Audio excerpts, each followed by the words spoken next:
I am sure sports. You know me there, I'm coast to coast representing. I mean, I say this is righteous representing for Omar. You don't know, come get the sports over here from near and far. Boy. Me say I am sure sports, one thing me sure about. When me say sure, that me not doubt. Come get your sports, get it over here. Come subscribe, repost and share. I am sure sports, one thing me sure about. When me say sure, that me not doubt. Come get your sports, get it over here. Come subscribe, repost and share. If me not sure, that me not say it. Know who score, that me not say it. Never know the game play, that me not say it. If me never see no game, me no know who play. For your sports news, better come over here so. For your soccer news, then come over here so. If you don't love sports, still come over here so. For the day done, you are gonna love over here so.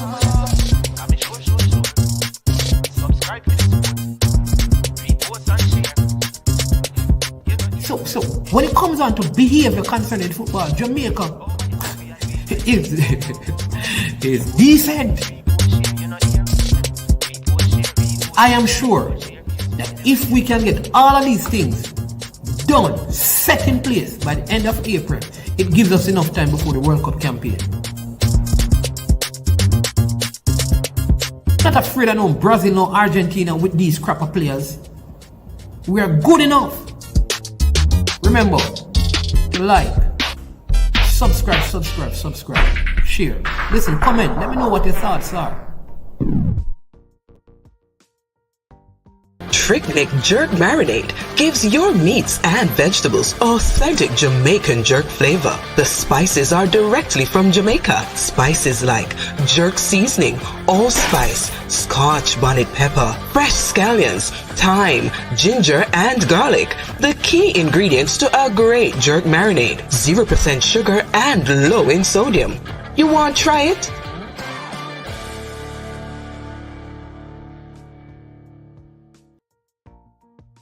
Made up of 18 Jamaican herbs and spices. Add delicious, bold flavor to your next grilling experience. Flavoring sauce, a marinade, basting, condiment, or topping. Trick Nick Jerk Barbecue Sauce.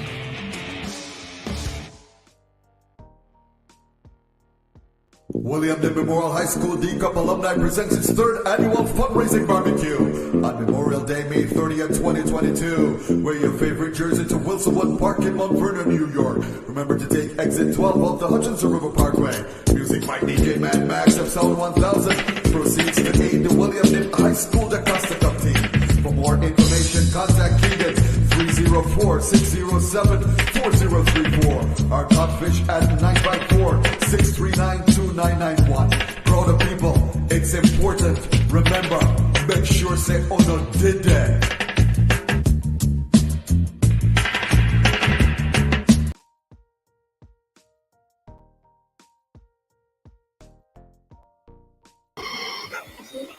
All right. Greetings. Welcome.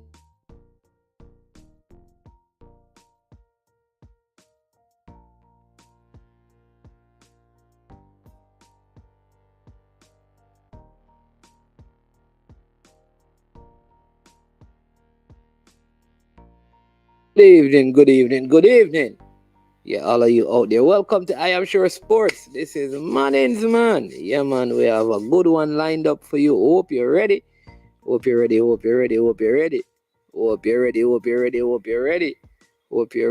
Yeah, we have a good one lined up for you. We're going to be talking about the two JPL teams who will be, headed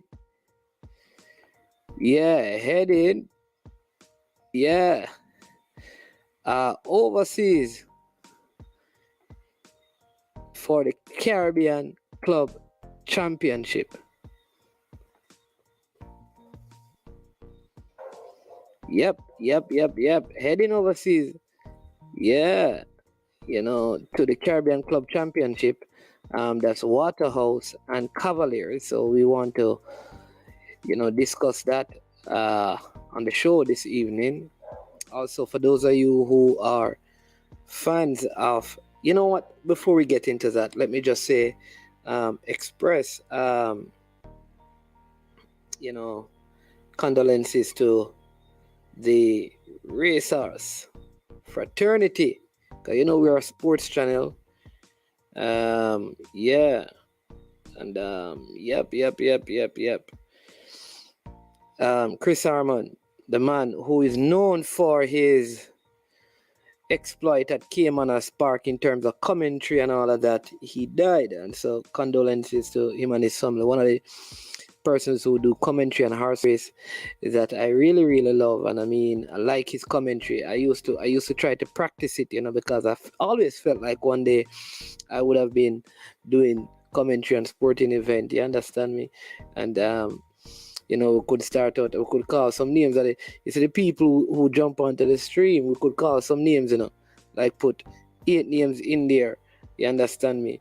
Like, feel in line. And we have Unseen, we have Fresh God, we have CC, we have Man of Steel lined up, and we have Sir the Leader. This is the Guinness Triple Crown that they're lined up for. Feeling lined, and they're off, and they have slow and steady start as Unseen seem to fly out of the gate in a canter right now, being closely tracked and monitored there by the leader, as a Fresh God is coming up on the outside in the first furlong of this race, as they go around at the first furlong, and Unseen and under the guidance of Winston Fanner Griffith takes a coffee table turn as they head into the final stretch, and Fresh God is on the outside coming in with a bang, and CC is coming in close to the inner side. The race is getting stiff and tight as they head to the final furlong. Oh my ways! I don't know again, but condolences to Mr. Chris Armand and Singh. I also want to share with you, I don't know if you know this, but there are some changes coming to the Champions League, because this is the football show. I have Unseen, who is going to be joining me first, but let me just tell you what is happening. Unseen, welcome to I Am Sure Sports. How you doing? Like your shirt, Adidas. I'm here. People, big up everybody in the comment section. I don't know. Put into I Am Sure Sports. Share the live. Bless up. Yeah, so they're having some changes to the format of the Champions League. This is for the 2024-2025 season, all right? So let me give you I don't know if you heard about this, right? So the new format, Unseen, it says UEFA will change the format for the Champions League as of 2024-2025 season. Tournament will expand from 32 teams to 36 teams. There will be no group phase, meaning the teams will not be in the groups of 4. Instead, it will be replaced by a league phase with all 36 teams. All right. Each team will play 8 games, 4 home and 4 away. The top 8 teams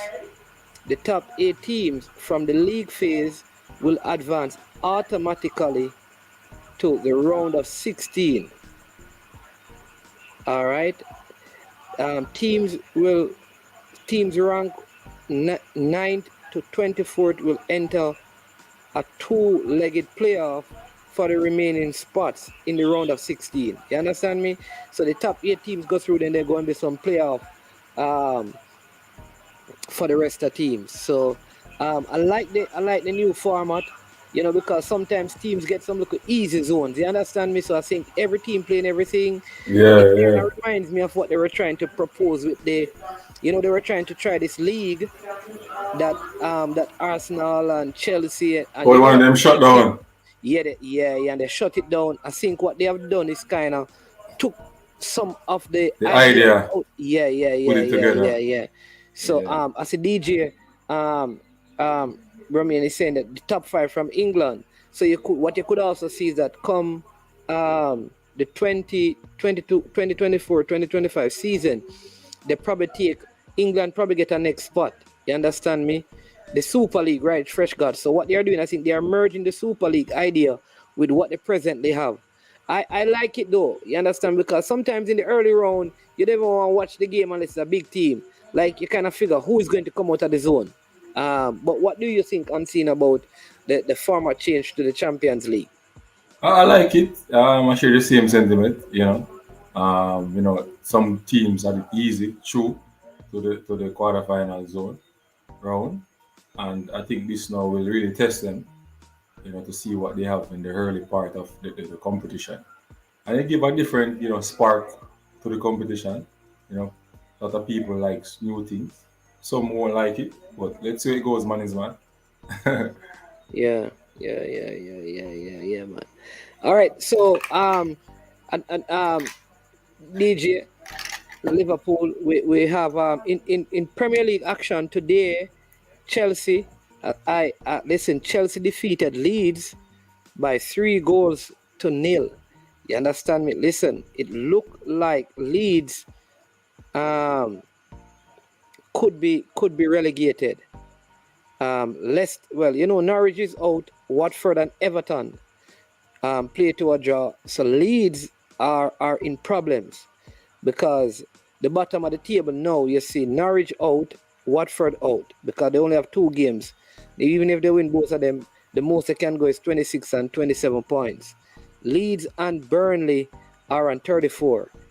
Right, Burnley have a game. So if Burnley wins, they're gone over, and Everton have a game on 36. So to me, Leeds have Arsenal leave. I feel like Leeds gone a boneyard. Yeah, I feel like they will beat. They get work must have ball now. I feel like Leeds are going to. So I feel like Leeds can beat Arsenal. And then Man City extended their lead on Liverpool because they had a comprehensive 5-1 victory. Kevin De Bruyne scored 4, a hat-trick in around 20 odd minutes, man. They defeated Wolves because many people thought like this was the game that was going to give them some problems, but they convincingly defeated. Who they have leave? Who they have leave? Who they have leave? Yeah, West Ham. Who? Man City. No, not Leeds. Sorry, Leeds not playing Arsenal, man. Yeah, because they played Arsenal. Thanks for that. Yeah. Who have leave? I'm asking who City have leave. City has Aston Villa. They play Aston Villa. Okay. Yeah. So some people were thinking like, because Steven Gerrard used to play for Liverpool, he would do something, but no, sir. So City have West Ham and Villa leave, but they can still lose a game. They can lose one of those games and still win over Liverpool, unless Liverpool will go drop like Liverpool have Southampton and Norwich. I think Liverpool have, unless Liverpool and Wolves, they have Wolves as their last game. So unless Liverpool will go drop some big score. But I think City, given the outcome of this week, the midweek games, I think City are the champions of the Premier League. And tomorrow, the big game is really, if Arsenal win tomorrow, they are in top 4. If Arsenal ties the game, they only need 3 more points from their last 2 games. That is if Tottenham win out their games. So I think best thing for us Arsenal tomorrow would be win. Worst case scenario, draw the game, Champions League for sure for the Gunners. Understand me? Yeah. Can't pass Chelsea. Yeah, we can pass Chelsea. Chelsea can lose them next 2 games. But we not lose them 2 games. You never know that. Chelsea is an up and down team. Chelsea have, they're going to beat Watford. So you have to say Chelsea. Them have Leicester. You don't think Leicester can give them a warm time? No, sir, not now. They're too close to it. I can't get the Arsenal fans that power. Hey, Fresh God, no bother with that run as a Fresh God. But what kind of Europa League? Tell Manchester United about that. I want to hear Fresh God. Tell Manchester United about that. Hey, Water Commission men, get back to work, yeah, sir, because they know what a thing. They know what a thing now work. You understand me? Get back to work.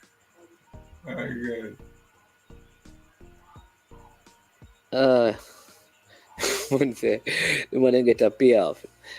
It is a drawn game that Liverpool had, man. You see that game that Liverpool draw? I think it has come back to haunt them. But that is how the league is, Yeah, that's how the league is. Nobody don't gain a chance so easy, man.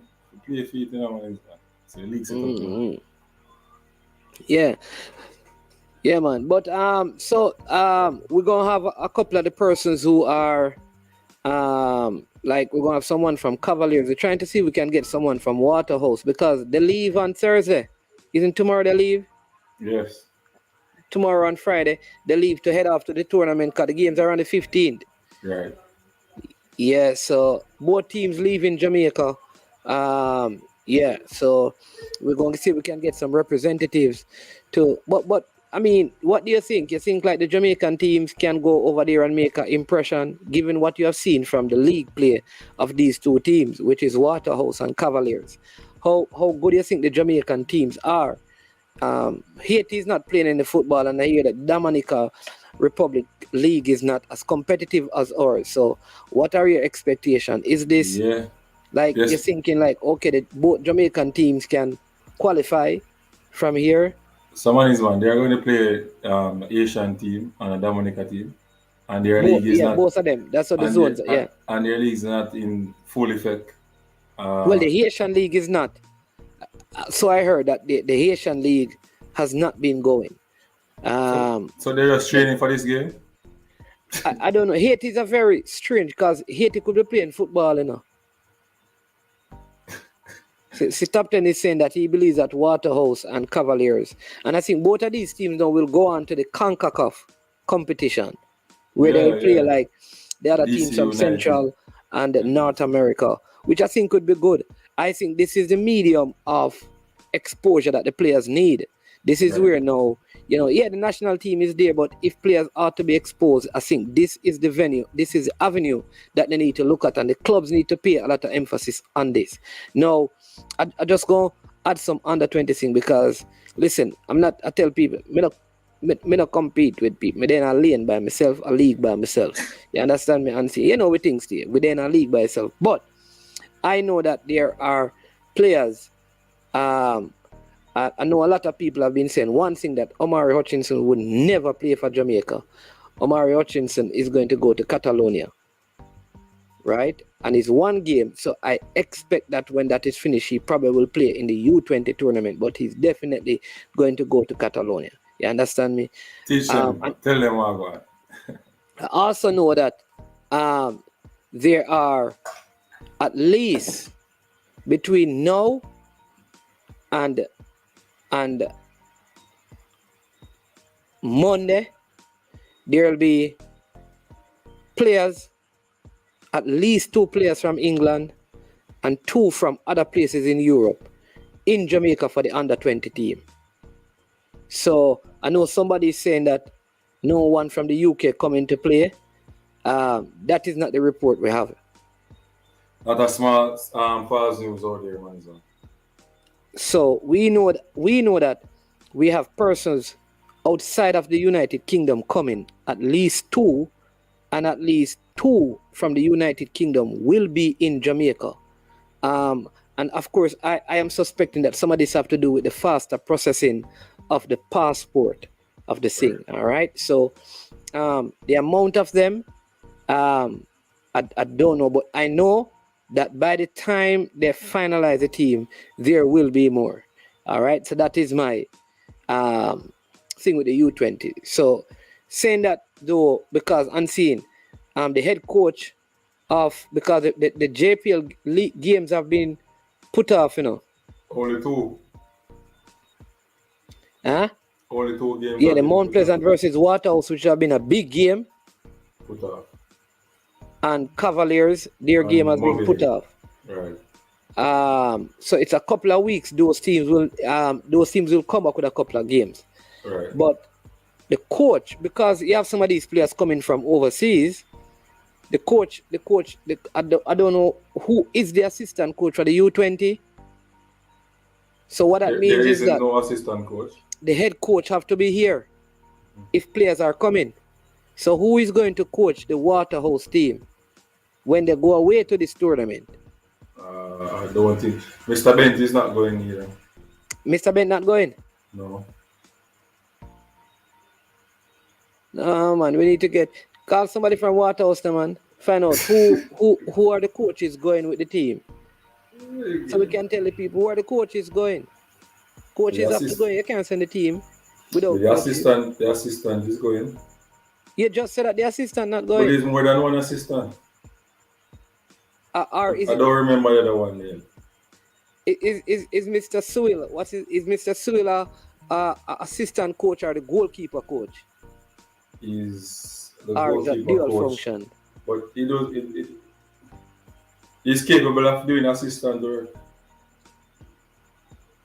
He has a C license as well. Okay. So I suspect that the head coach can't go, which may jeopardize his team progressing in the whole thing. Need somebody from Waterhouse. Unseen, get somebody from Waterhouse, man. I'll get safe and so let me see if I can call him. Yeah, man, and ask him if call him, man, and tell him that management want to call him if you want to come talk about the team. But we have someone coming on at 9. And for the people who we are still waiting on Mr. Leader, some of you call him Leaker, some of you call him Follower. But Mr. Maxwell is still getting his information and he is working out things with the tape. Yeah, and you know that Kaheem Parris. One a silverware. Yes, today. Yeah.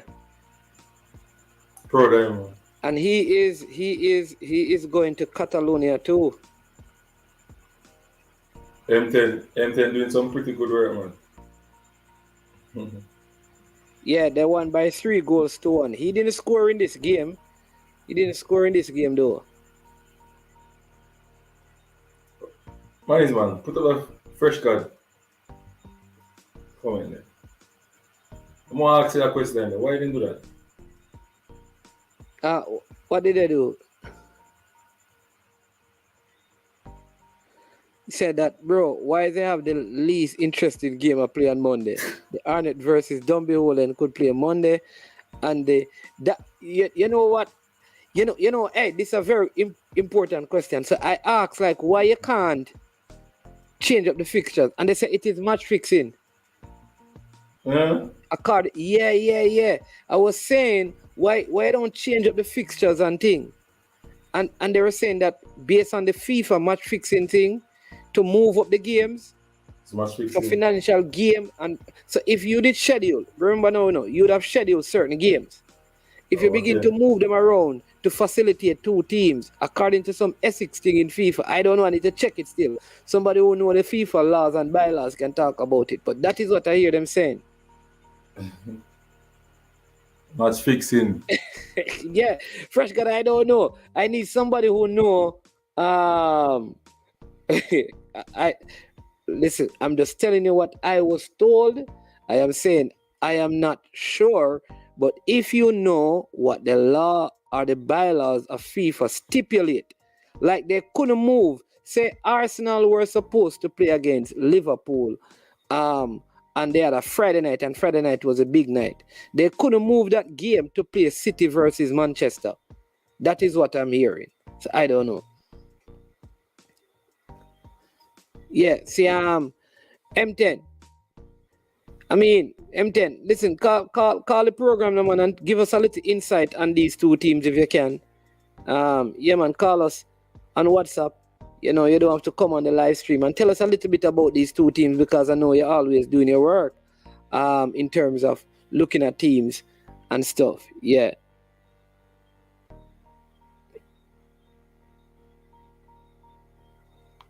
They're organized.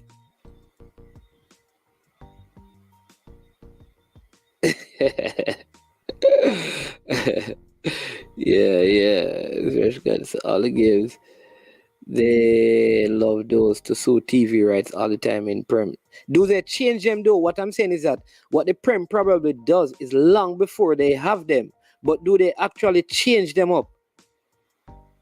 That's what I'm saying. You probably can't change it once it is set on the fixture for these reasons.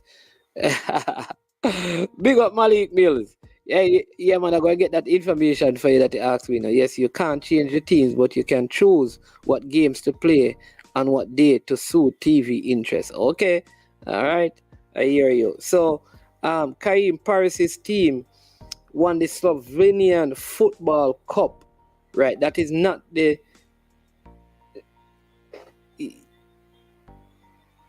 You know what? Yeah, they're at the top of the league. Yeah, man, they won it. Yeah. Hey, so where is he now? Yeah, I love this man. So, yeah, think they have a couple more games left. They're leading Maribor now. Go on, Mr. Parris. Oh, let Mr. Parris up there. Yeah, man.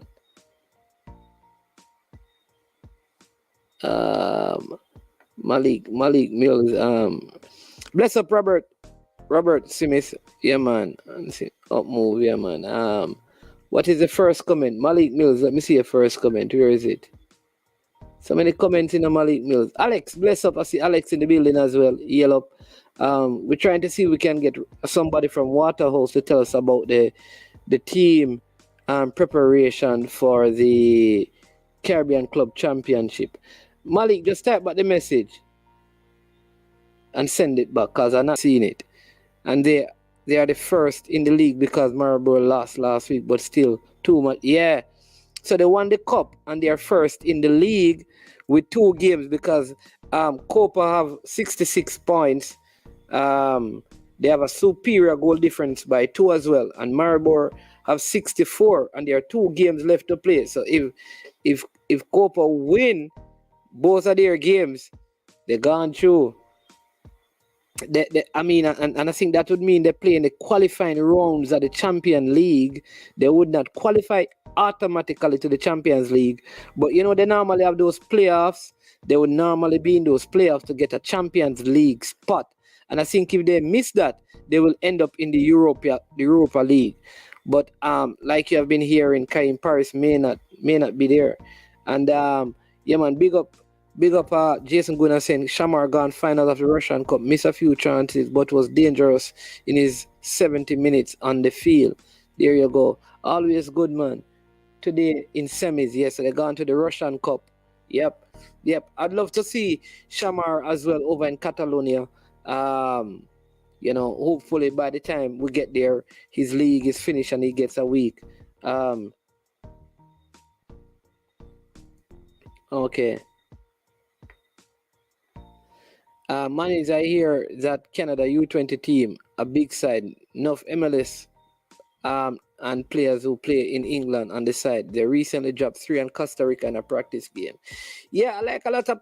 Listen, all right, so again, based on some of the names that I hear, because they're actually at least 14 players and 10 of them are out of England. If those players come in, if all 14 come in with the players like the Christopher Pearson and the Lamont Rochester and Duncan McKenzie, some of these guys, even Whisper, if we can get these guys, I don't know all the names, so don't say, you never call this name, don't bother with that. I just call those who I remember. There are many other players, right?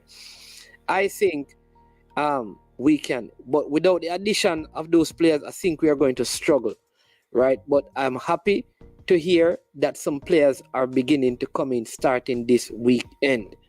And if we don't see them, we need to ask questions.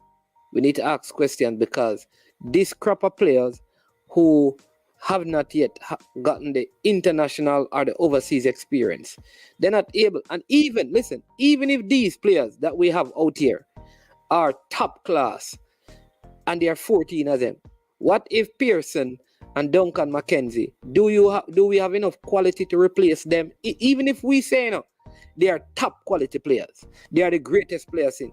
What if they get injured? Pearson, we know, is just coming back. You don't want that. So we need to bolster the squad. And so, but I think if we can get all of these players in, we stand a good chance. And I said, based on how the group is set up, I want the head coach or the persons in charge to know, finish the first game, because we get an easy group, in my opinion. We have Honduras, who have been struggling and Costa Rica have been struggling, and Jamaica has been struggling at the under 20, under 23, under 17, and the senior team level. And then we have Antigua Barbuda. So if in our first game, if we can win our first game, that sets us up to top the zone, to top the group. Outside of that, like CC did this on this channel, that is CC Sports Lab, right? Outside of that, we would need to finish in third place to avoid Canada and to avoid the USA. That's how the brackets kind of work out. We would avoid them until we get to the semifinals. And if you get to the semifinals, you have qualified. So I think that is how we have to look at it. If you don't win your first game, finish third. The worst thing that you could do for the Jamaica U20 teams is finish in second place, because that makes everything tough. Yeah.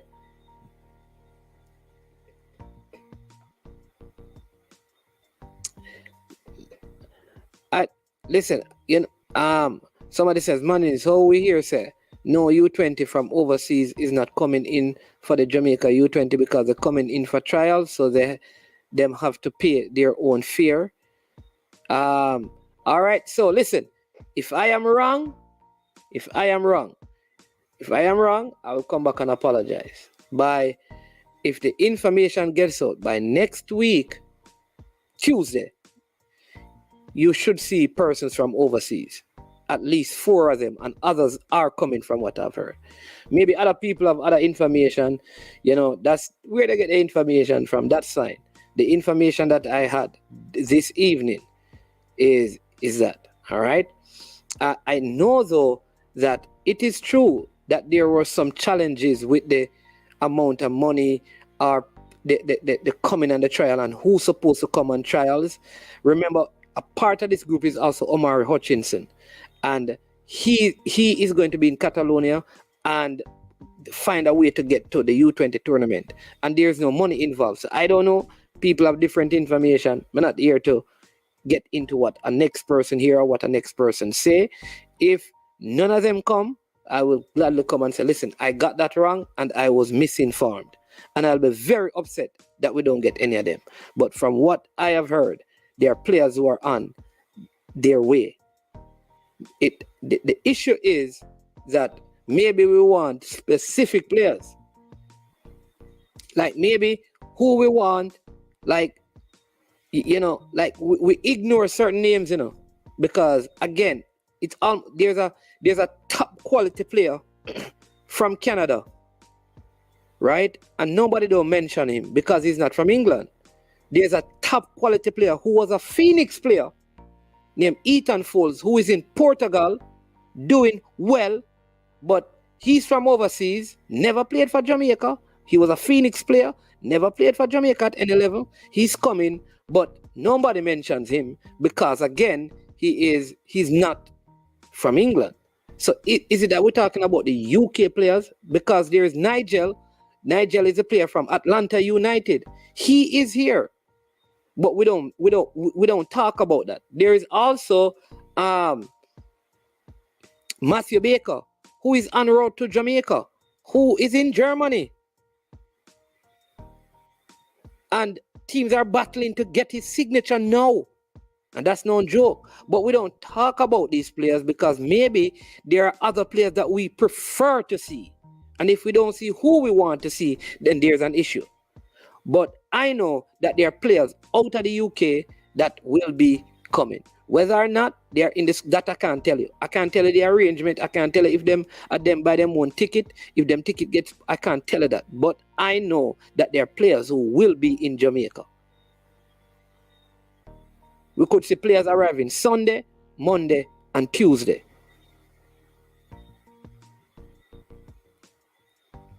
How they get here, I can't tell you. But to say that none of them are known, I have not gotten that report. So maybe somebody else have that. Kudos to them. Like I said, if I get it wrong, I will come back and talk about it. Yeah, you also have Big Nell as well, who is overseas. But again, people don't call the players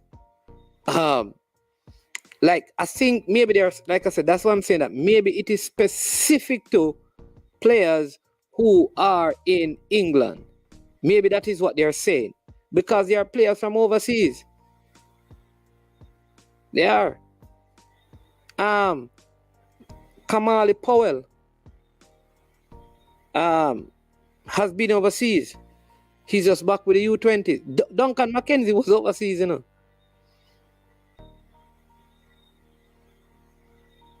He was. But I don't think that is what we want. You understand me? I think, again, the argument or the contention or the discussion is about the players in England. And specific players in England. I think it's more that. So it's not overseas players. It is players in England who can play for the team. It's around that the argument is.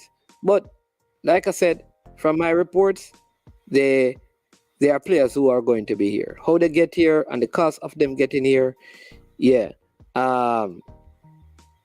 Yep, I don't know. But I have I was sent, let me see how long this video is. Hold on a sec, let me see.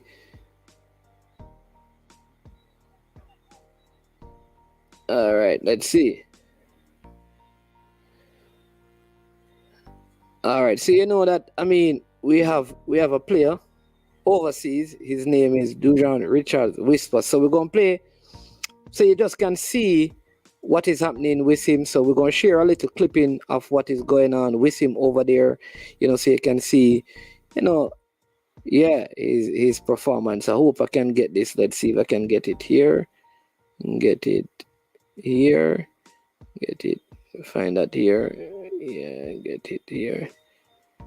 All right, so let's go this way.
All right, we so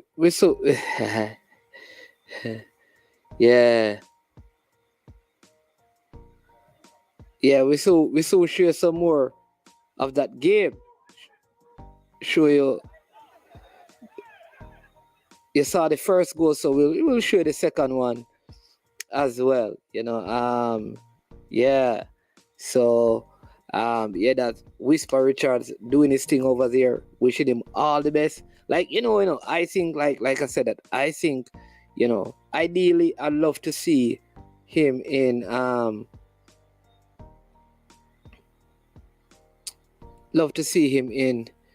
Germany. I just don't know. I have this idea that Germany would be the place for him. But Malik Mills, you see, is it this one that I have up, Malik? Which commentary type? Let me see, people. All right, let me see if we can. I think this is it. It says about different the CONCACAF holding different competition like they do in Europe, because in Europe they have 3 to 4 different leagues to win a cup. Are you talking like for the clubs? Are you talking leagues for the nations? All right, Unseen is back. Breaking news. Yeah, go ahead, Unseen. So, people, the reverse of what we had said about Fuzzy Gale. Fuzzy will be in Dominica with the team. The coaching staff will be going. That's Andrew Sowell, the doctor, Fuzzy Gale, and the assistant, one of the assistant coaches. Mr. Bent will be here in Jamaica working with some of the guys who will not make the trip. And they will the technical staff will be out of Jamaica in the morning, and the rest of the team will come down in the day. They will, be at the venue watching some of the games on Friday, because Friday the competition starts. They will be training Saturday and they play Sunday. Okay, so that's one of the news. Now, players that return to the under-17 camp, under-20 camp, Management. The likes, the top ones them already. The Makwan Aldridge, the Tyreek Ziminitz, the Blake, the Devante Romy Campbell. and Blake. So you have Tyreek Ziminitz, Romy and Blake, Makwan Aldridge, Pearson, Duncan Christopher McKenzie, Pearson, Duncan McKenzie, Barkley. Barkley. Yes, all right, Jerome Barkley. Barkley. What about the 3 goalkeepers? What about Lamont Rochester? The 3 goalkeepers. Davante Campbell. The centre back from Mount Pleasant, not Prince Chris, the other one. Tajay Anderson. Right, and the centre back from Canada, where it come from Canada. Okay, yeah, very good player. Very good player. Watson from that's Casey. Casey will be there as well. Now get a look in. The coach he's called back because the coach want to look at him. Did not get a chance to look at him. But so it's going to be 17 players. Bicknell is back also. Okay. What about this guy named Calvin? Another Calvin. He is a player that I think he's from Cayman Island, but they just found out when they played against Cavaliers that he can represent. Yes, he's back. Calvin is in there. Yes, they're going to look at him. He's from Cavaliers, and there's going to be a midfielder from Clarendon College in that pool as well. Oh, that's the one who plays for Chapperton Maroons. Yeah, I think so. So they just discover that there is talent there, and they're going to get him in. So the Clear Clark is not going to come back on those. Oh, so Clear Clark is not going to come back. Yeah, Prince Christie is out. Okay. And some more. I don't hear them call back Pepe. What's his name again? The big baller son, man. Name again? Cavan Wilson. That's Pele Wilson's son. Pele Wilson. Wilson from Wilson's back also from Harborview. From Harborview. The striker is back. Oh, that's Wilson from Harborview. That's Kevin Wilson's son. Kevin, yeah. Wilson from Harborview is back. It's the centre forward. Right, he's back. Camp supposed to start next week again. 7 players. So it's I don't understand. Year 10, year 7. I don't know. What heard about 7 players? That 7 will be in Jamaica next week.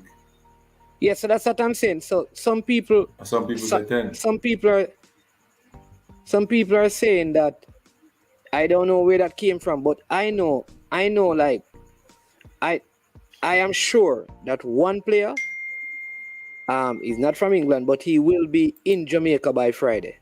He's coming from overseas. and I know of a player out of England who is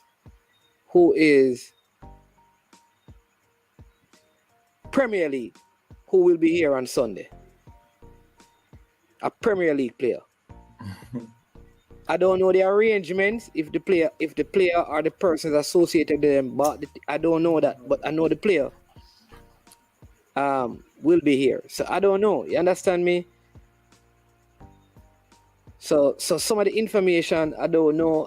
Like I say, I can't say my information is wrong. I only can share the information that I have. You understand me, and see? Right. But I'm glad that something was worked out for Mr. Gale and his team to go, because you don't want your team to reach this stage. And you understand me? And then you reach this stage now, and then you haven't been there. I think they pulled out last time, right? And now you're back in the competition and you're looking to get out again. I never like that. So I am glad that they have worked out something where, the players can be here. Tyrese Wilson will be back. Tyrese Wilson, that is a Harborview player. The centre forward. That's the position he's playing for the national team. He will be back. But the other one is, when name Pepe, whose son again? Kevin Wilson's son is what they call Saka. He won't be back. He won't be back. Oh. Mr. Anseen, do you have any information on the UK base? The only information I have is that they will be in the island, filter in the island by next week. And a goalkeeper is supposed to be one of those players. I know Louis Baker will be here soon. Who? Matty Baker, sorry. Oh. Will be here soon. So, not a quality player from overseas, professional. So those I are think the player talking from Clarendon is Malik Douglas. Right. Malik Douglas will be in the squad. Yeah. All right. So that's around 17, right? Yeah. All right. I think we have a representative from Cavaliers who's going to speak to us about the Cavaliers team leaving, when they're leaving, and who has made the squad. So let's bring him on. Can't see anything. Are you hearing us, Mr. Speed? Hello.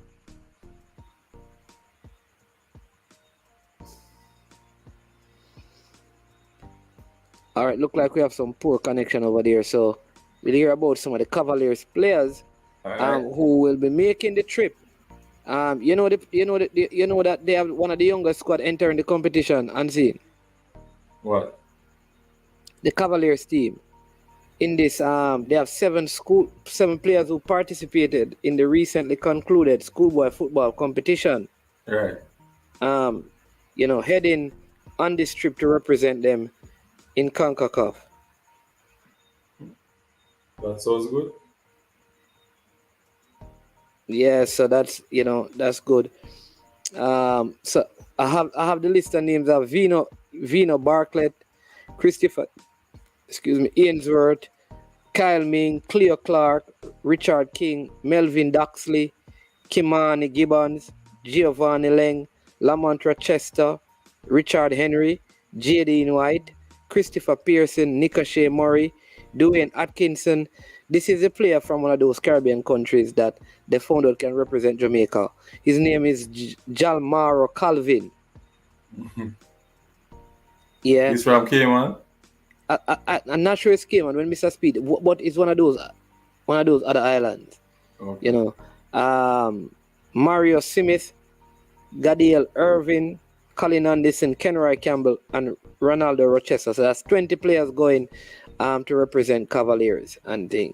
Big up Eagle Republic just joining. Michael Garden also blessing. Military Guna, good to have you as well. I see Peter Weir, blessings, man. So Michael Garden, bless up. Says big up Management, Unseen Sport, and all the others out here. Your program is light and informative. Blessing. Really appreciate the compliment, man. Gavin Burton, O2. Gavin Burton is from Harborview. He's out because I didn't hear his name on the list that you called. No, he's out. Yeah, man. Big blessings, Eagle Republic, every time. Or who to come. Yeah, some of those players, yeah, that's what I'm saying. I know some UK players, but other people say they have reports that none of them are coming. So, but like I said, that let's I want to wait know and if see. they are the manager, you know? You want to know if what? I want to know if those people get those information, if they are the manager. I guess sometimes, I don't know.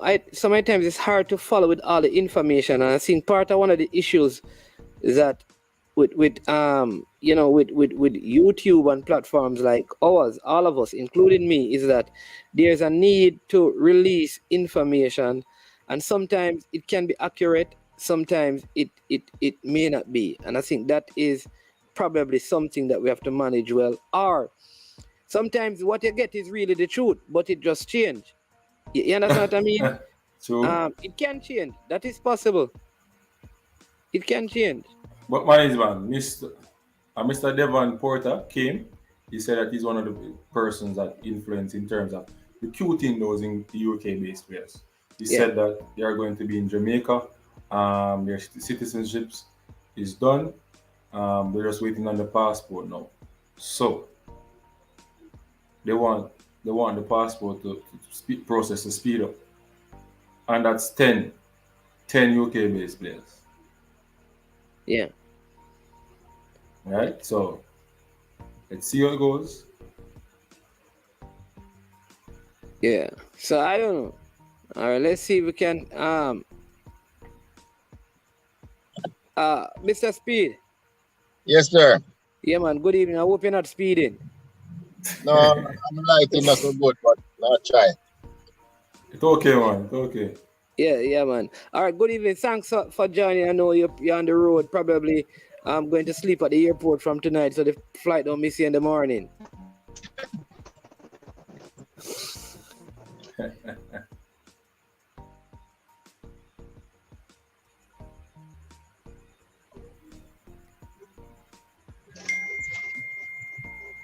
You hearing us, Mr. Speed? Yes, I hear you now. You're gone for a while. Yeah, so I said that look like you're on your way to the airport to sleep overnight, so you don't want to miss the flight in the morning to Dominica. Well, it's not tomorrow in the morning. It's really Friday morning, but I'm still making sure. Yes. Okay, all right. But how are you? How are things in terms of preparation for you and your team? When do you fly out? I see you have a 20. Just give us a little bit about, about the team that is going, and what are your expectations heading over there? Well, my expectation is to qualify for the next round. Go into the CONCACAF Club Championship from this CFU stage. And then we want to, put some respect on Jamaica. And we need to go deep, whether it's Waterhouse or ourselves, in the CONCACAF Club Championship, so we can establish, Jamaica as having good club teams, because we have never made any deep runs into this competition. So that is something that we're looking forward to try and do. For us, we have assembled. It's the first time Cavaliers ever gone to this tournament in history. So that by itself, we were formed in 1962. So that is what 60 years it took us to reach there. So that by itself is a momentous achievement for us. We have put together a very, very talented team, and some people might say it is more for the future than for the present. We have two 16-year-olds, and the oldest player is 24. We have two 23-year-olds, and everybody else is under 22. So that is the type of team we have put together to compete at this tournament. We'll leave on Friday. I think it's 10:30, and we'll come back on the 23rd, about 12 o'clock. So that is in a nutshell. Okay. So you're really only missing one JPL game while you're away? No, it should be two, because if we play on the 22nd, I don't think we'll be able to play, that weekend, even if we come back, Okay. on the Sunday. Okay, but somebody will be out here working with the players who are left behind. Well, there's only about 5 or 6 players That's well, how small the squad is. 25 players. yeah, well, two of them was what we are going to ask them to do. Yes, is we don't have 10 players. Remember, our club is built. We have a lot of young stuff who can draw for any time. So, but for squad player was regular squad player, yeah, it's like that 27. I don't see Brian English, man.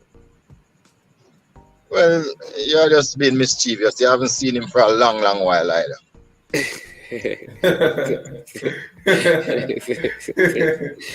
and tell us about Jalmaro Calvin. I mean, where is he from? Because you normally have young players. We never hear about him playing for JC, KC, Calabar, Wolmers. I mean, is he from space? Well, he's a Jamaican. He can either represent Jamaica or Antigua if he chooses. He is 18, so he has the under 20 age. Quick, has a very good engine, determined, fairly skillful, can score goals. That's the type of person he is. So you wouldn't have seen him because he was in Antigua for the past 7 years. So you wouldn't have seen him in Jamaica. So. Okay. All right. And what about technical staff? Head coach.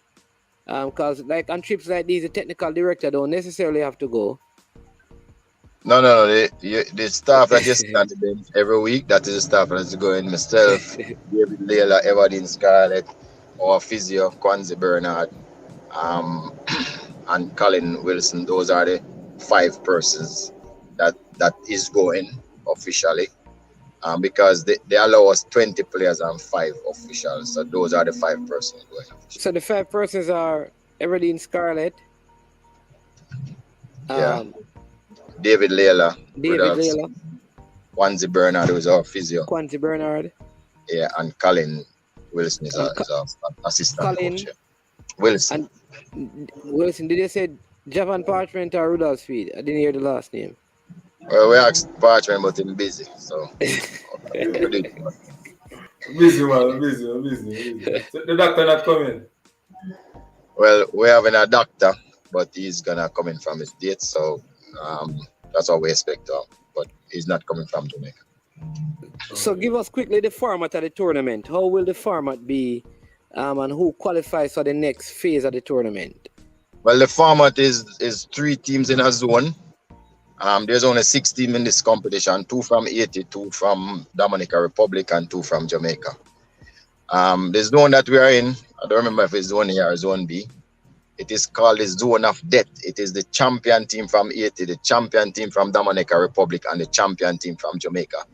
Those 3 are in the same zone. I don't know how the drawing work like that, but that is what happened. So yeah, I would say it's the zone of death. Valetti, if that's the way they pronounce it, I don't know. They will play CABIOFC. I don't know it pronounced because those are Spanish words. In the first match on the 13th, we'll be able to have ringside seat to watch those 2 teams play.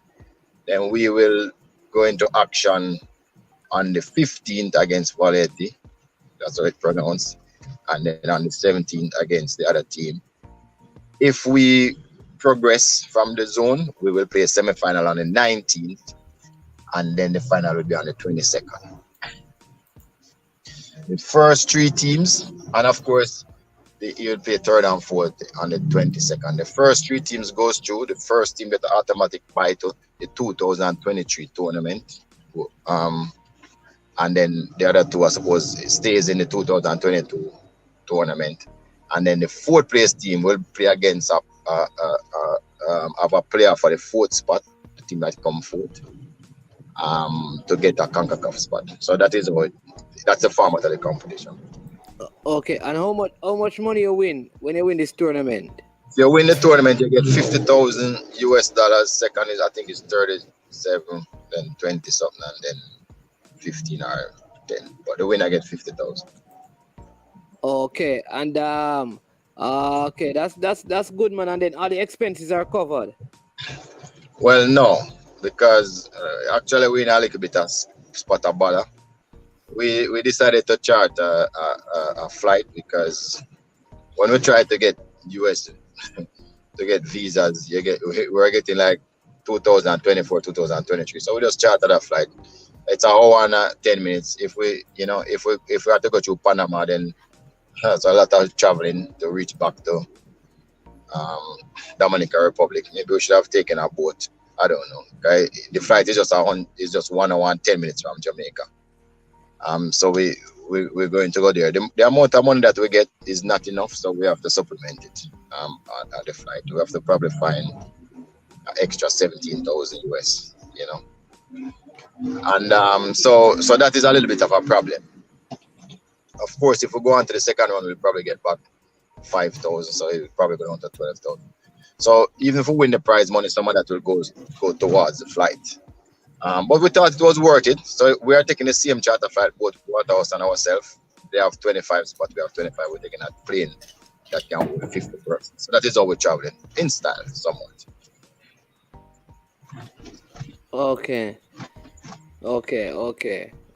I see. All right. I see. All right. Well, of course, we'll get like food, shelter when we go over there, and transportation that will be provided for us. But as you know, you still have to try and find some money to provide the snacks for your team, plus incidental washing of gears. So it's a pretty expensive venture. So the chartered flight is for you alone, or you and Waterhouse going together? Both of us going together. You know, we are rivals on the field, but in some things it's best for us to just come together and cooperate, which is what we have done.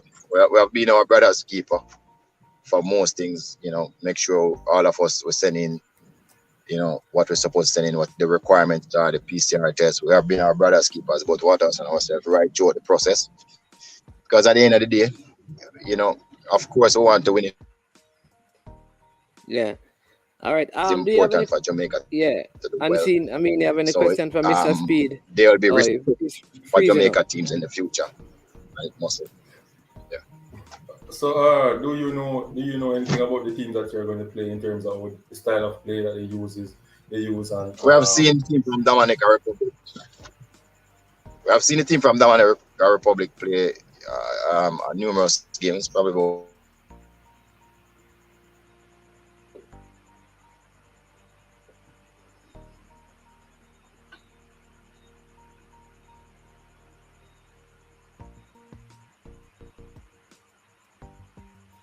Like him freeze money zone. Yeah. Anyway, can I give you the list of Waterhouse players that will be good? In the meantime, yeah. Mr. Let me just tell Mr. Speed. Mr. Speed, let me just tell you this, because people look at the thumbnail. Listen to the discussion. You understand me? So Mr. Speed, when you come on, you hearing us? Okay, wait until him come up. Go ahead, Unseen. People are easy, you know. Go ahead.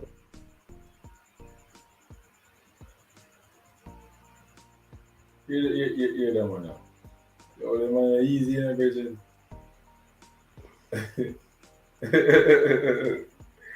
My God. Anyway, I'm going to go ahead. Go ahead with it, yeah. All right, so players from Waterhouse that will be going: Damian Binns, Malik Cockins, Cardell Bembo, Shaquille Bradford, Hakeem Chambers, that's the goalkeeper, Kemar Foster, another goalkeeper, Andre Leslie, Javon James, Stephen Williams, Gregory Messam Jr. Make sure you say that. Gregory Messam Jr., Leonardo Thomas, Kamani Campbell, Andre Moulton, and Elvis Wilson.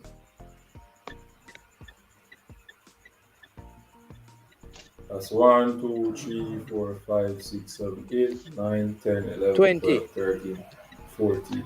There's supposed to be more players. I don't get the rest of them as yet, so that's the 14 I have now. We'll give you the other 5. Okay. In a minute. Okay. All right. Ryan, bless up, Ryan. Mr. Speed and the Road look like I'm having some internet problem. Ryan, listen, Brett, we have show for these things, you know. People, we have, yes, Mr. Speed. Gone again, the internet thing. Okay, you're back now.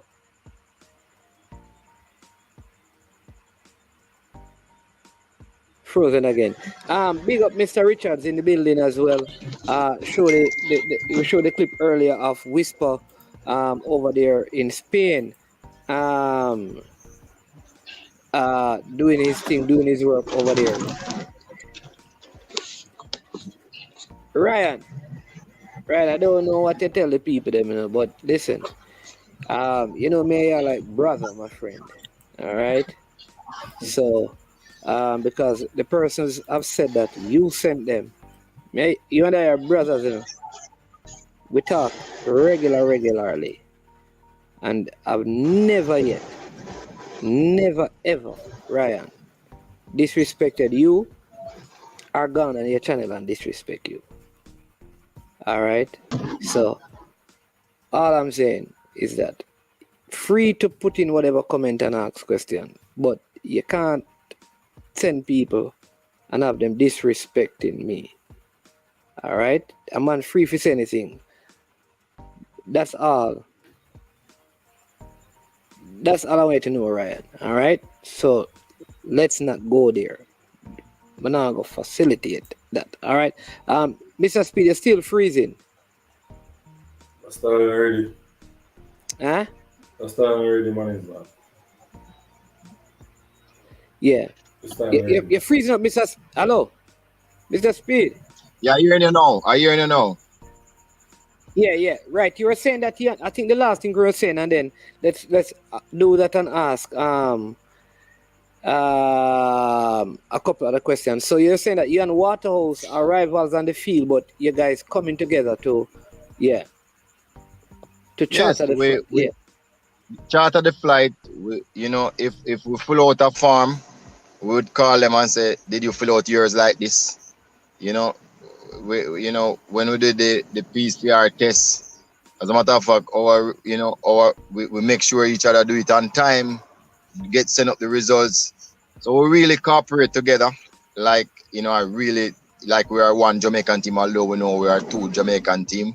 We try to look like sponsorship. When I look sponsorship, if we get some, we give them, and vice versa.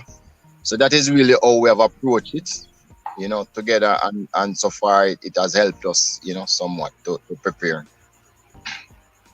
Okay, all right. As someone put up this is Michael Garden saying that ask Mr. Speed if they could or ever think of doing an invitational tournament with the teams from the Caribbean, the USL, and Jamaica at the end of the season, and he's asking if they can invest in something like that. I think he's saying that I don't know if that means that he says, can we invest? That we don't include me. So I probably like him, I say Michael Garden and a group are willing to invest in that because I don't have the finances. So what do you think about that? Well, look here, we're a professional team. That's what we do. Try to earn money, playing football to earn money. So yes, if there's a way that it can happen and it don't cost us, because as you know, we really don't have it. We don't have those type of budget to sustain losses. Yes, we would do it. Anytime in the summer, we would do it. Okay. All right. Unseen. Any questions you have? Do you have analysts work with you? The video analyst? Yes, I have a video analyst that we just come to some agreement for at the start of this month. So yeah, we do have somebody that we're working with. You have a PR person? No, we don't have no PR, but we want you to volunteer for us and give us some assistance. Okay. But there, man, it's a click away. Honest, man, how many times I tell you, say, brother, you have my number. If you feel like I do something, call my brother. I tell you, say, don't make people in the comment section get on their skin. I tell you, say, No, because I've make myself clear. We don't pass hold that, on, man. no, man, I tell you, I say, I got my bed, I start go back at gym, and I go sleep. Me have a particular time when I go to my bed. See? So, I tell the people, them say, speed over there, unseen sports over there, go and go support management in live. Listen, all right, read this. Listen, Ryan sent us. Then this is what said. The man them reach. You see me, I tell you, brother. See, look here again. Ryan sent me over here. Send before that. You forgot watch the last show there, brother. I'm a touch, and that's how the thing come over. But yo, anyway, gentlemen, take my thing serious, management. I'm going to work, and I have to go to gym after work. I don't really have much time on the show, but speed. Yes, boss. boss. I will call you a morning when they have time, because I need to have a long time, I have a good discussion, because I'm unhappy with some of the things that was going on right now in the Football Federation. But is there ever a time when you're happy, Ryan? But no, me never happy. Under this regime, since me I support this reggae boy, me never happy yet regime. I can't wait for the changes, bitch. I can just understand how more you're unhappy because Liverpool look like the tiger gone. Nobody change the topic, brother. Liverpool a big team, brother. But me understand your state of mind. Me I try to get to your state of mind. Me not unhappy, brother. Me I win 3 trophy. Premier League and 19 me have already. So Ryan, what question is it that you want to be answered? Me? Yeah, because I think no, man, I go call speed and tell him my mind. You see me, I say, if you say this show here is not for this, I don't want to turn it in a different show. If you give me I just want to ask you because at the same time you come on, because I know you not say nobody, man. We know you them a muster and thing. What I'm saying though is that what question you want to ask on their behalf, because them say send Ryan the link, let right. So what question? Speed. All me I say to you with this Wembley thing. We can't get rid of the 23 player girls or the 20 player. The man don't say it's very hard for him working at the situation. Why not just go ahead and get a new coach? Why we keep this second thing we want to put up about Wembley? That's rubbish. We should have put out something like that. We should never put out something like that. That adds more fuel to the thing, brother. That's your opinion because other people don't think like you. That's just your opinion. No, Speed. You know what an opinion is? No, my opinion valid all of the reggae boys, people them. That's why me hold on accountable. For just know what go on behind the scene. Because I know what go on.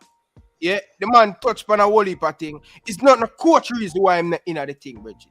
So when they analyze and I go in a meeting, a joke thing.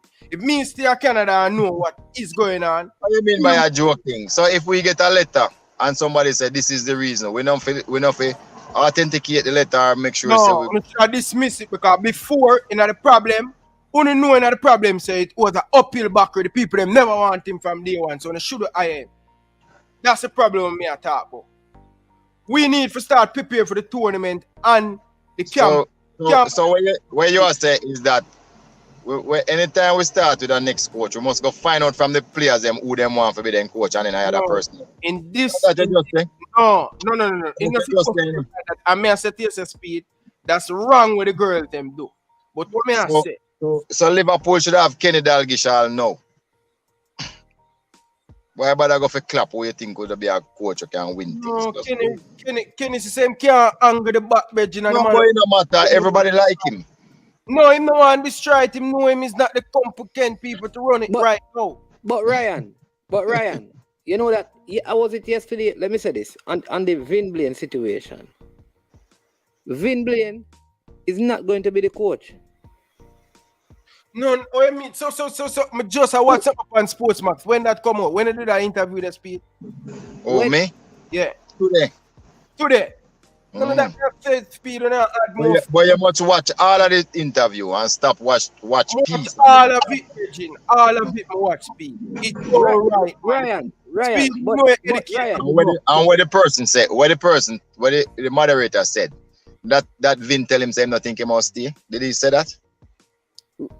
No, him still a think about it. No, the man said, listen, Ryan, that's what I'm saying, because on my show, we said over, we play the tape. Yeah, but management. Before the letter, no. I respect Vin, no. But he might control himself, brother. When much other, he might go do too much interview, brother. And it a twine him up. No, but listen what I'm saying, Ryan. He said by the end of this week, he's going to make his decision. He said, you can't. Ryan, end of the week thing, brother. Right, look like Ryan. Look like if you're in a team, the player them can't disrespect anybody. No, man. If I see looking at the team, if them no one call him name, I already call him permission. But if them away name there, you can't fight for you like you're beg, brother. Virgin, anybody where this call him and I beg nobody for coach your team, brother. This is what I'm saying, Ryan. If a player follow out a line, follow out a line, if anybody follow out a line, they need to get dealt with. Yeah, but them girl them back too big, so nobody not dealt with them, brother. We know that, brother. What do you mean by nobody not dealt with them? Nobody not dealt with them, brother. Nobody not dealt with them, brother. All right, so Ryan. Can't deal with them, brother. Ryan. Them back big like Liverpool flag, yes. Ryan. Nobody can deal with them, brother. If the coach Vin Blake not take nothing from nobody. What on I am for him not take nothing from nobody. Vin Blake is a man, you can't bully him.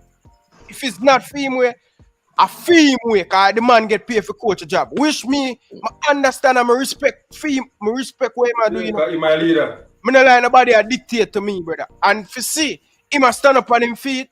The JFF, them can back all the way more and back. Them now have no talk when it come on to the females. We are going to couldn't know that already. Ryan. Come on, people. Ryan, we are arguing about Ryan. Nobody's not going to stay. But it just don't make no sense, Ryan. Cause if we never have no talk, then why would we send out a letter and say, yo, we not see no merit in the election? We never have no talk. You don't know the uphill back where they have a fight. They tell them to come back again, brother. More people are come back because when they know say it's not the girl them. A peep at side party I do all of them foolish and I mash up the team. But the girl them signed to it. No, but what them are gonna do? All right, Ryan. What them are gonna do? Some of them get forced to sign it, brother. Ryan. Forced to sign what? You can't. They must Ryan, so hold on, Ryan. So the issue is if your issue is Vin Blake needs to go, no problem.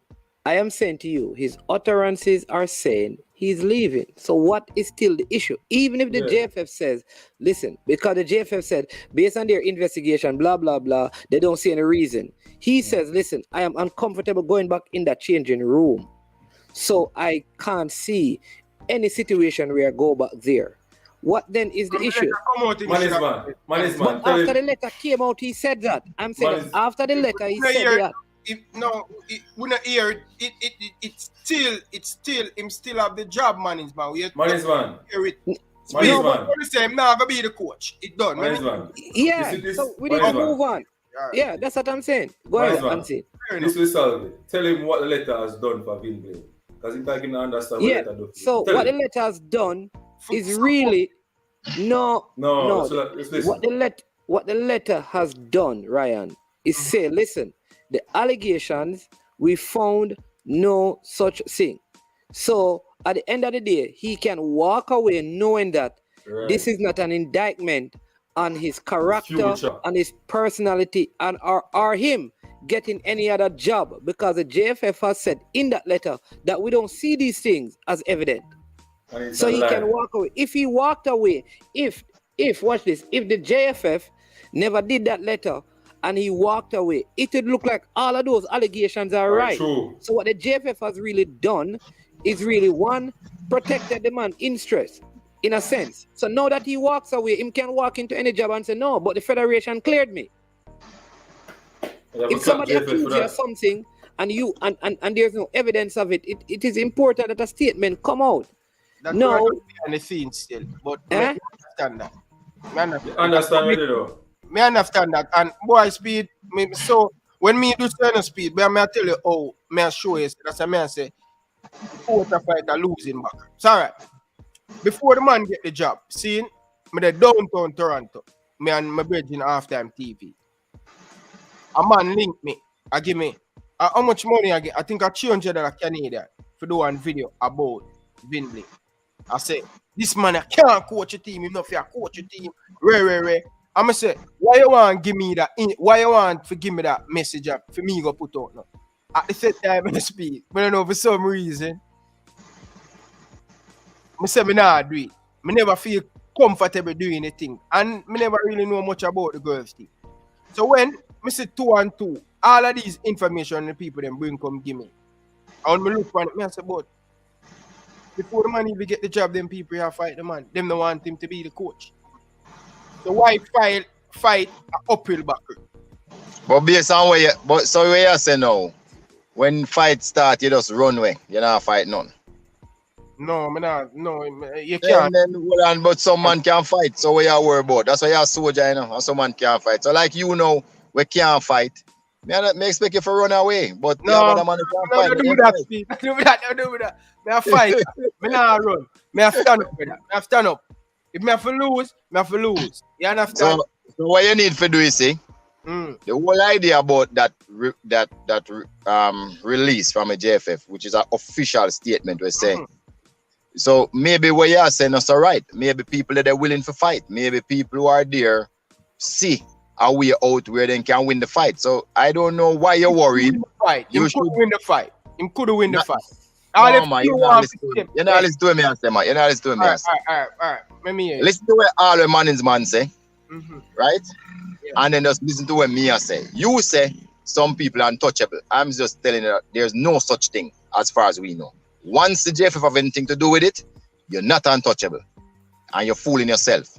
Because one day, just listen to me and say, no, one day, there's a thing called the board who is going to probably move a motion, and you going to be in serious trouble if you continue to interfere in matters when I concern you. Just remember, say, me tell you that. All right? I'm going to leave it right there. So. Can we ban some of the coaches who was the past regime from not coming to the game? We can't ban them from not coming to the game, but what we can do is make sure that they're not the coach. That's what we can do. Okay. That's in our power. But we can't stop people from going anywhere. They can go anywhere they want to go. So speed. Yeah, because you really make me over my bedtime. So I go kill it. So here me have to know, speed. What are the latest going on right now with the under 20? Because it seems when me watch a video, the preparation them is joke. Boy, I can't keep you so. I have not gone to an under 20 training session except one day when Cavalier was playing the under 20. I don't know what is happening. I don't know who is on it. I that is not my job, brethren. Me is a not an administrator. Me is a policy maker. Let me all right. Let me listen. Cause watch this. Ryan, hold on. No, Mr. Speed. Me have to say something. Listen. This.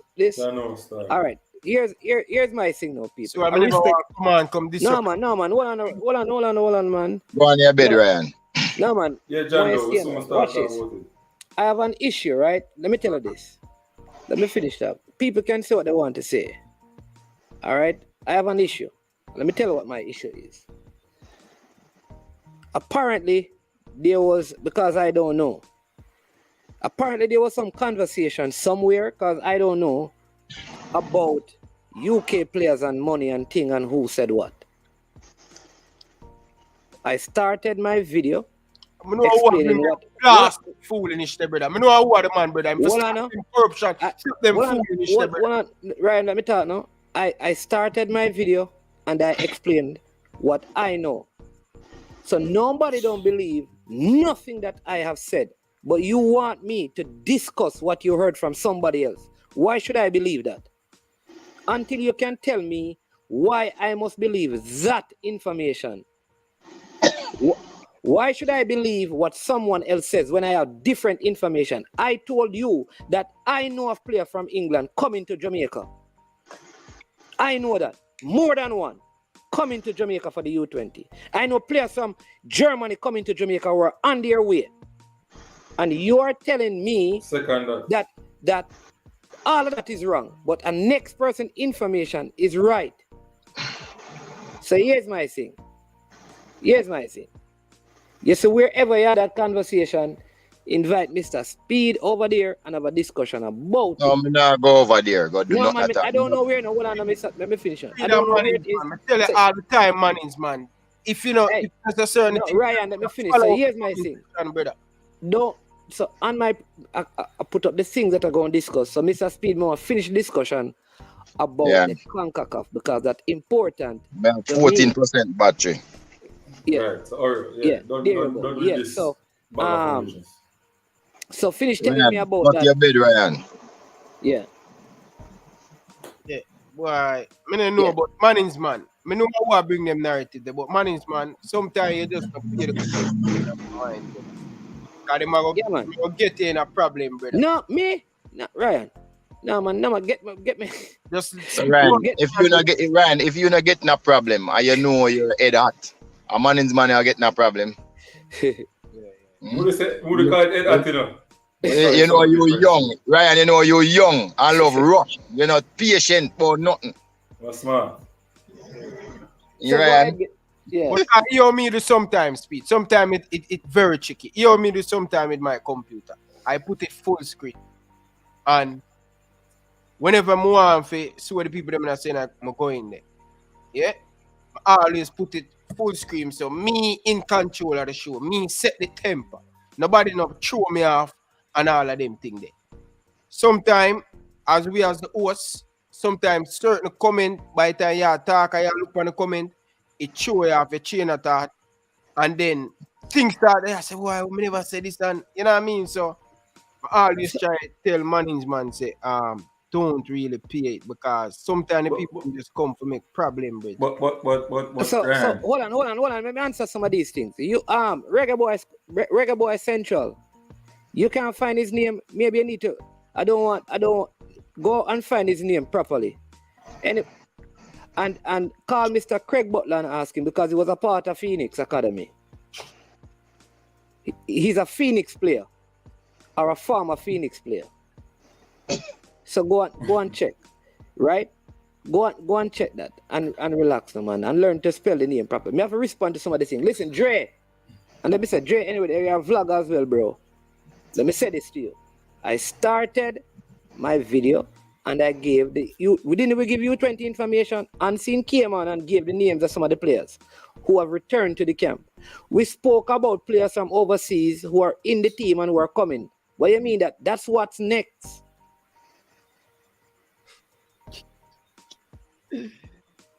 I mean, so I could just say it here since some, me not even a comment on that. As me say, I've not been there. I know that Marcel Gill is a top coach, one of the best Jamaica have to offer over the last 3-4 years. I am not worried. He'll do a good job. Dean Chambers with the under 17 girls, he did a fantastic job. A lot of people didn't know him. I know that Jamaican coach are coming up. They're on the up. They are doing them stuff, them learning. I have faith in them. One question I want to ask you. Them take too long. One question I would That's like to ask fine. you. Everybody take that sometime. Them take too long, man. Sir Speed, one question I want to ask you. Yeah. For the under 20 team, who will be the assistant coach? We're working on that. Mr. Gale has given us 3 names and we're working on one. Okay. Sounds good. So Mr. Speed, yesterday we have a topic on this coaching thing, We need to get the coach up to speed quick as possible because that's one of our biggest problems. And the next thing too, you can't put in a law for certain man who say them a coach and take up wisdom and a coach the youth them and give the youth them some bad training. We need to start lock up some of them money where them say about coach. As them get a look of wisdom and them get a look of bad. Every man turn coach. Yeah, we're trying our best. We have 6 spaces now to start them A license in July. So we're sending 6 persons from Jamaica away to get them A license. So we're doing the best we can based on the resources. One of those A license costs about 700,000 or 800,000 to do. So we're doing our best with the resources that we have. But we're coming up though because we have 27 B license coach and we're doing another course for 24 more. So we're on our way, man. It'll take a while, but we're doing the best we can. No. And we did almost 200 coach at the DIC level since the start of the year. So we're really doing some work, you know. So Doing how some you do that? Or the coaching thing now? Oh, because you know, say, a certain people get chosen. Oh, it go. But if you study for a doctor, a certain people get chosen too. You think anybody can go study. So we have coaching as a profession. We have coaching as highly scientific. We have coaching that needs people with intellect, intelligence, guile, know-how, experience. So in the first round that we're doing now, we're basically not even sieving out as much in the D license, which is what we have done nearly 200 persons. When we reach a C and the B, we'll start sieve out. So it's not like any other profession. It's the same thing. The better ones go forward. The ones who think have the aptitude, those are the ones that will go forward. So there's no difference between coaching and being a doctor or going to be an accountant or anything. That's how we're looking at it seriously. Choosing the best. Okay, fair enough. Gentlemen, you just come on. You have something to say? You take over the show, Ryan. You're the host now. All right, Mr. Christie. Good evening to management and the rest of the panel. Hold on, is the leader of the Premier League that over there? No, you're not leading anymore. Waterhouse pass, you know. Sorry. Waterhouse join us. No, man, Waterhouse pass and goal difference. You lead for like long, but whole second now. Yeah. Anyway, management, big up yourself. Speed, big up yourself. Speed, me still a call in because I have some issue with me here. You can call me anytime, man. All right, so big up yourself, Bridget. What's the person name? Next person, management. Remove the comment, but we'll see him name. Oh, no, this is Mr. Christie, man. He's the head coach at No, it's the manager. Team manager. For W Holden. Oh, for W Holden. But him still coach sometimes, huh? Where W Holden come from? Over Portmore? Yes, sir. Yeah. Ryan, you have a house right in front of Dun Bowling. Carry 2 jerseys, go get the man next time. No, you know, and that man, Errol usually play for that team, eh? Who? Errol Stevens. Yeah, the former reggae boys play, man. Yeah, and play for them for a season, yeah. Or 3 months. I don't know, one of them. Yeah. Dun Bowling in my community, you know. We need to come go and put it over there, man. Nobody go there empty hand though. Yeah. Okay, easy. Yeah, easy, everything. But management. Yeah, man. Yeah, man. All right. Blessings, Ryan. Yeah. Ryan, tomorrow. When them comment, them people that type in the comment and them come with them. Yeah. Them come with them narrative, man. Yeah, man. So let them stay. let them stay. So you leave on Friday. When you leave, Mr. Christie? 2023, man, will leave. May 2023, Mr. Christie will leave with the Dun Bowling team. Remember, say I'm a leader, you know. So I'm expecting. No. May 2023, after I become the champion this season. Oh, you don't get it yet. Yeah, speak it into being. Right. Yeah. Say I'm gonna beat Cavaliers in the final. I never say more big. All right. There's still a lot of work to be done. What are the Ishmael? Because I keep saying, Ishmael, tell the diaspora so I go back home. In fact, part of my family already back home. So tell all the diaspora, so when we doing at the diaspora, them when we start them video them from the diaspora.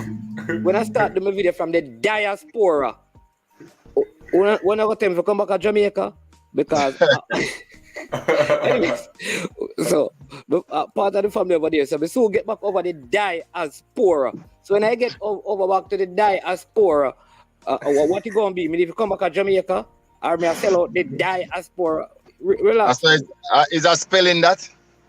Anyway. No, because I pronounce it that way because most of it means. So this is, you see, the thing with the football is that the information will circle up. That's why I don't want to get into this thing. Let them go. I will per channel discuss them thing here, man. And they can call and talk to whom. I don't want to get involved in them thing here.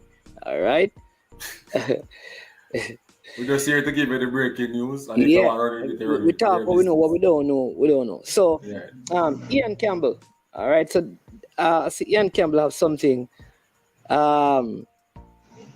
Ian Campbell And these are the things, you know. And I'm going to call somebody after this because the same person said this to Ian, said to other people, and this is part of the problem with the football. You think it is responsible, right, in an effort to help, to say that a parent who can't afford to buy a ticket for your son call and tell you. You think that is being more responsible. So a parent call you and tell you that she can't afford to buy a ticket for whatever reason. Say the GFF asked her to buy a ticket and it's wrong. You believe that this is the way to do it. To come out and say, a parent tell me that she can't afford a ticket. Eh? Well, let me just say something about this money thing where everybody talk. Come on, man. There's no apology for what me I gonna say. The JFF, as everybody know, has always been cash strapped. As a matter of fact, at the last administration when he left, the JFF had debts about nearly 300 million. So, I mean, this administration tried to carry it down somewhat, but they spend almost $1 billion on the Reggae Boy Field campaign to go to the World Cup. They have the Women's World Cup going now. So the truth is, the JFF doesn't have the money to buy tickets for these people. So it don't even make sense. People are there debating it. So the JFF must buy a ticket for all the people who want to come on trial. They just don't have it. What part of that anybody don't understand? That they don't have it. So when you don't have it, you can't spend it. So I don't even understand why people still debating. But Mr. Speed, words. You said for trial, but these players are coming to be in the team, not trials.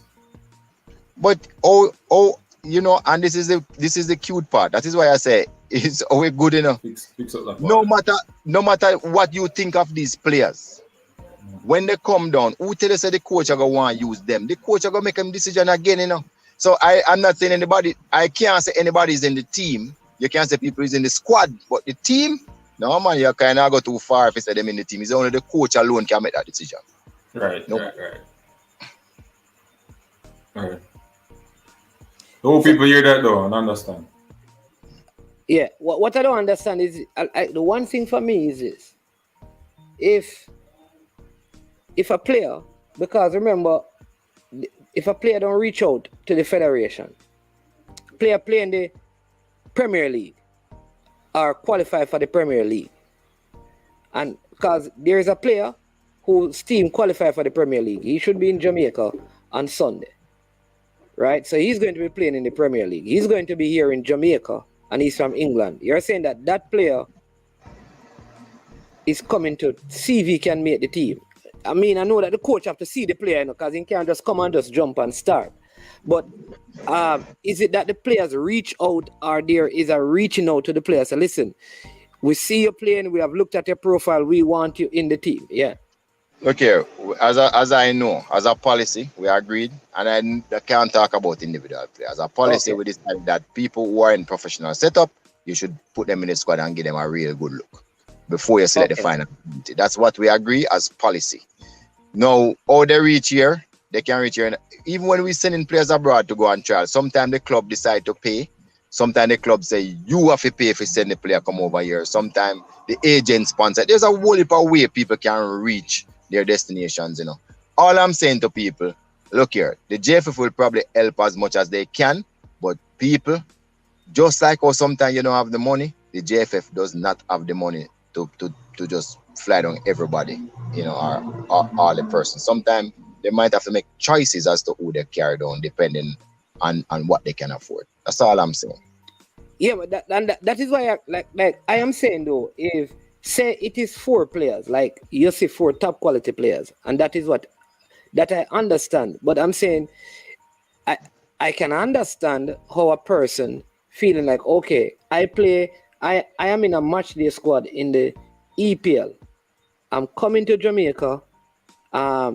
Say, am I coming because I've been invited, or I'm coming because I am trying out? Is it that somebody reached out to me? And that is the part I want to get, because if a person, right? If a person, follow me, if a person is picking up himself and come to, that's one thing. But if the person is being invited, shouldn't there be Oh, I think the battery died, right? Shouldn't there be? You understand me? Unseen. If the person is being invited, shouldn't there be some coverage for their invitation? Right. But if I'm just coming on my own, that's a different thing. But management, nobody knows if the JFF will sponsor their traveling. So we are here speculating. Yeah, well, what he just said is what he just said, is that they don't have the money. So either way, Yeah, but they don't have so the money. either But way, he said that they will do their best. yeah, right. So either way, if a player, because my original understanding when we had this conversation is that when you are in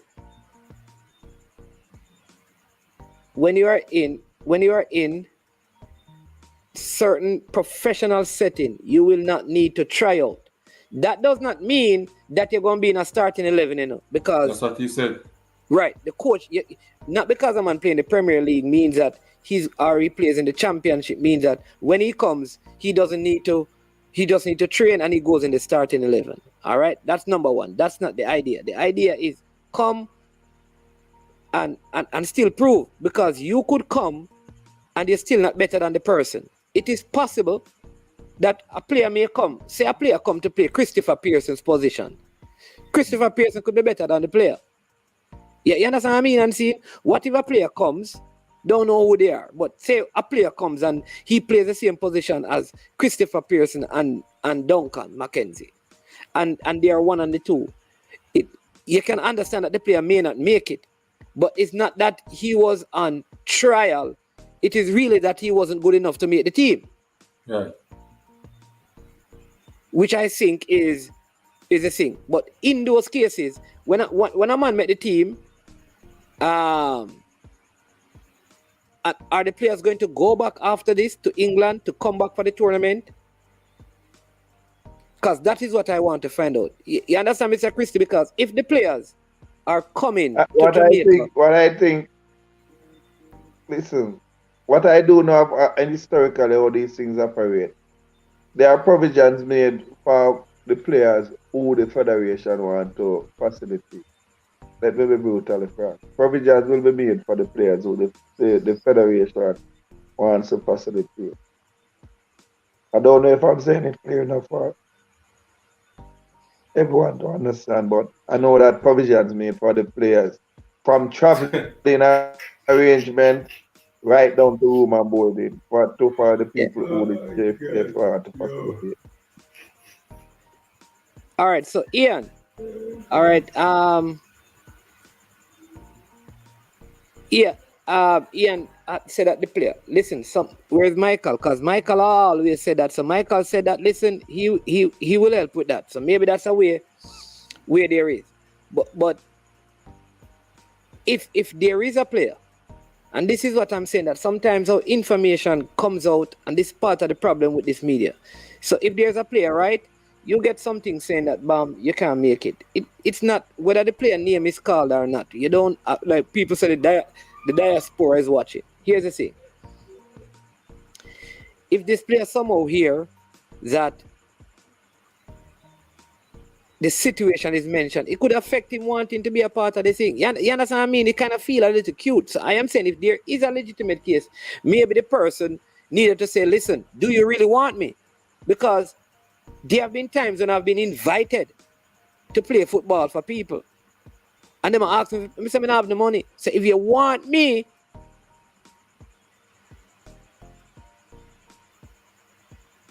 to come on, you understand me? If you want me to come and play, it's a different thing. Hear this man I know. And then Brian, hear this comment.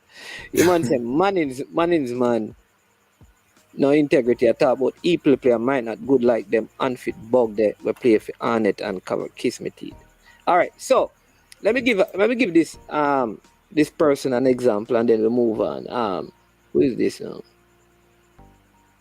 Yeah man, all right, bless up. Yeah man, let me say this, right? Fine. Yeah man, so the Arnett Gardens players and the Cavaliers players and the KC and the Wolmers, they're all bugs. All the players are bugs. They are not good. All right, so I'm going to give you all of that. What's wrong with Christmas? Let me give you all of that. The Jamaican players are not We have good. a meet hold to measure that. on. I'm not gonna respond to him because they're like this. The Jamaican players are not good. Or is because of No, where hold they on, Mr. play. Christie. Hold on, We don't have any talent in Arne- Jamaica. no man. The players who play in the Jamaican league are all unfit players. and they are bugs. All right. So none of them should be called up to play for Jamaica because anybody who play, so they are not good. So we should only use people playing in England to play for Jamaica because all players who play in England are good. Congratulations, citizen. Argument done. Okay. You have won. So the Premier League players, that is why England win all of the World Cup and all of the youth tournament and Olympics. So congratulations. Jamaican, see him say it, me admit it, because that is why I'm here. Jamaican players are no good. They are no good players. The only place where good player that Jamaica can use is in England. Congratulations, sir. You are right. You man say no one. Glad you admit it. Them not good. That's what he's saying. They're home address. Yeah, that's what he's saying. Okay. So, bless up yourself, citizen. You're absolutely correct in your assertion. So, you win the conversation. You have won this debate tonight. All right? Chris Smith has some things though, nice. That's what the man just... Hear what you're saying? You're defending him. See it right here? Glad you admit it. Them no good. See it right there. Now him type that? Mm-hmm. No, man, I said Chris Smith. Yeah. Go ahead on, Mr. Christie, and then we can move on from that, because we're done with that now. Yeah. No, I have zero response to that comment. Zero response to that comment. If that is how you see from you've been living in Jamaica, you don't see any form of talent coming out of Jamaica. You're entitled to your opinion, yeah. But this is the problem that I am having. We stand aside and we criticize. We don't participate. We don't make suggestions of how we can improve or we can get better. However, we stand aside and we are the loudest in criticizing. However, if for some reason the same people that we criticize succeed along the way, we are the first to warn them again. It doesn't work like that though. It don't work like that. That is my 2 cents on that. I won't spend any more time on that. Yeah. Yeah, good night, Marins. Yeah, man, go ahead. Blessed up, Mr. Christian Unseen. Yeah, we kind of joining late still, but me hear that I should have comment here a while ago and thing. But the funny thing is, a lot of the people who come on these streams and talk the worst things about Jamaican football and Jamaican players, they have not done anything to assist in the process of the players becoming better or anything. Them don't go match. Them don't want pay to go in. Don't pay to go in. They wear a Liverpool jersey. Sorry to interrupt you. They wear a Liverpool or a Man City jersey.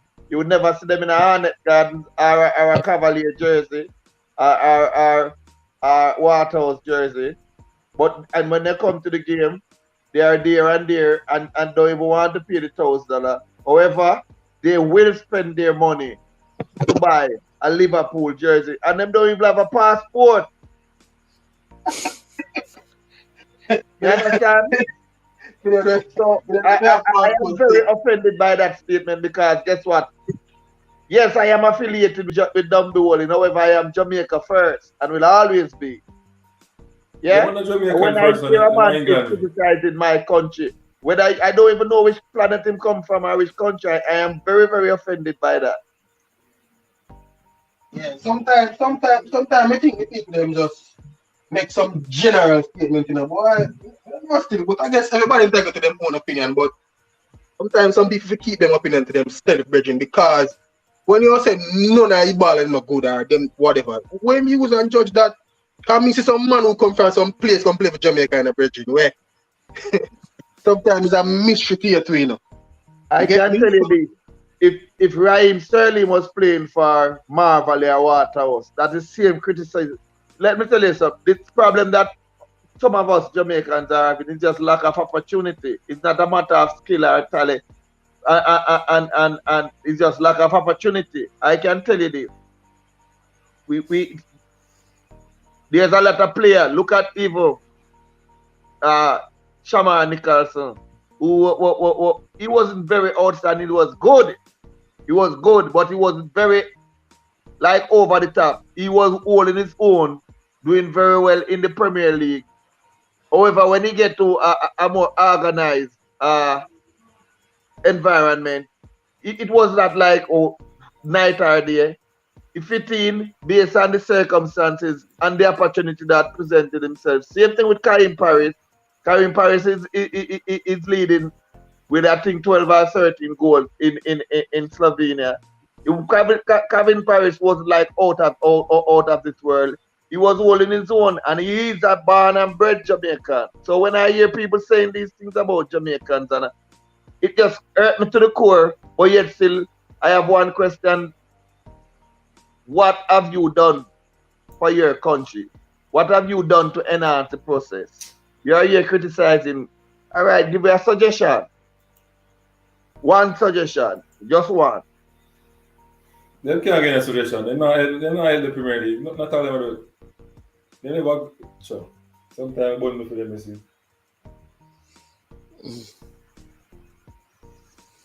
Yeah. So people. Sorry about that to interrupt you, John D. Sorry about that. Apologies, but you understand the passion that runs through my pores when I hear people criticizing our product that we are trying to build, trying to improve. I don't want to hear no criticism. Listen, come and give me a suggestion how we can improve, how we can get better. Yeah?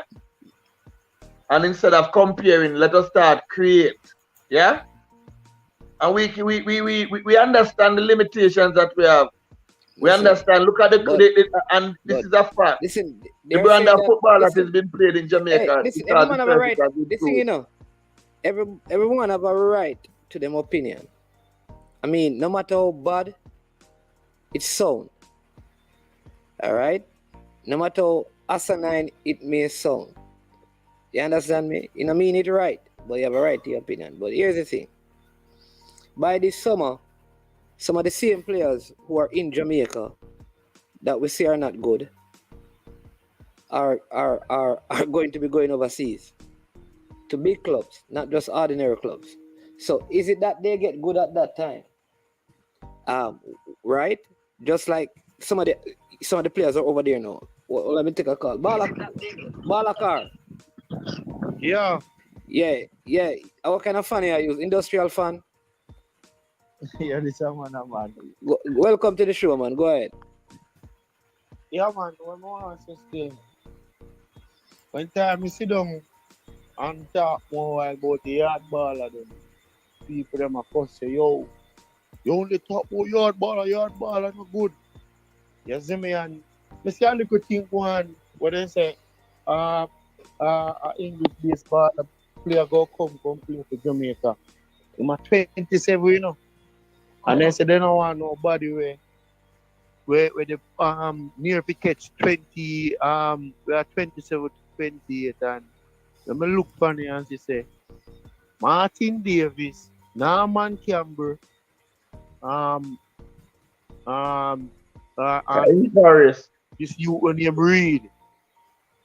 The youth at 27 and the youth them at Jamaica and the man them can't get a call. And the man them are playing in Europe. You know, so the youth when you read, go play in one qualify to go a Europa League. We didn't go tell the man, so the man they play in a Europa League. Paris winning cup today now. One cup final today. Shaman Nicholson gonna one final today. You see me? Kaheem Parris team a lead by 2 points and they have 2 matches left in the season. Good baller there Jamaica. So the man them to stop going at them and burn out the yard baller them, and that's why they go ever they defend the yard baller them. So then go and hate me. Because most of them people in the comment, all they want to see an England player. And we did do it from 2002 and we still can't go nowhere. No make sense. We just try to build one program we not say they know if they play. They can, of course, they can play. But we have build one program, get them young and make me build them fun. You know understand what I say? More than I get them to come play 3 matches, and when they don't play 3 matches, you know, and play for Jamaica again till John B. World Cup qualify, come back round again. John B. The record is there to show you, John B. The one and only time Jamaica has ever qualified for the World Cup is a predominantly based local squad. More than 70% of the squad was Jamaican born and bred. That's the only formula we have that is on record that we have qualified with. There's no other formula. Believe that. Even the So under everybody 17 can and the come under and 20 criticize. qualify. The record is there to show the only time Jamaica has ever qualified for the Senior Men's World Cup is with a team that was more than 70% local based players. Yeah? Nobody can challenge us on that. So All right, so everybody let me bring some context. So let me say this, right? Cause I'm a very balanced person. Listen, so wherever a person is from, as long as they're a Jamaican, they must be given an opportunity to represent the country. Number one, wherever you are from. All right? Now, I believe that there are quality players in Jamaica that if given the right exposure, put in the right place, they can excel to heights. We have seen that with Leon Bailey. We have seen that with Luton Shelton. We have seen that with Ricardo Fuller. Dean Richards, Ricardo Fuller, Ricardo Gardner. We have seen that more recent with Kaheem Parris. We have seen that with Shamar Nicholson. And I also believe that there are other players coming through who will go there. Do I believe that we have right now players locally who can win an under 20 tournament? Definitely not. I don't believe so. I think we need players all the way over, all over the world. So I see players coming from other places coming. The issue is when we talk about overseas players, the focus seems to be England and England only. And I'm saying, fine, bring them in. I think the legitimate concern that was raised is if there are players who can't afford it, then let's help them. If they can't afford it, let's help them to get in. I don't have no problems with that. I think the federation needs to do that. But no player, including those living in Jamaica or playing in Jamaica, has no designated spot on any team. They must come and work for them game, no matter what. So when you come, you don't just come and start because you come from X place or Y place. Football is not played like that. You work for your game. All right? Now, do I expect the player playing in the Premier League every week to be better than a player playing in Jamaica? Of course, because they may be at a higher level. But that doesn't mean because you play there, you need to turn up and show that you're ready to play, because there may be other things that a coach is looking at. All right? Because there have been players who play at or in big leagues who have come and also failed. There are players who we have brought in from the Premiership who never played well for Jamaica because there are other factors. There are other factors. All of the players that I mentioned, they left from Jamaica. So the point is, there are players who will leave here, and we need to stop disrespecting the youth.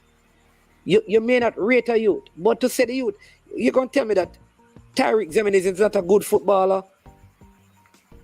We must deal with people better than that. And it's because some of us don't put up our face and our qualification and who we are.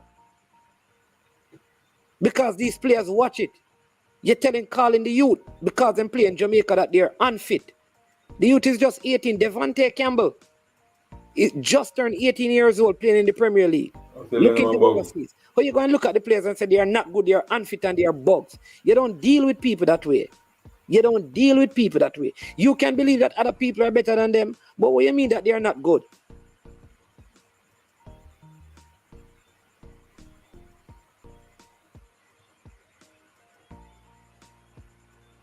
What do you mean? What do you mean by that? What do you mean by that? So don't just pick things out of a vacuum and talk about people this and people. No.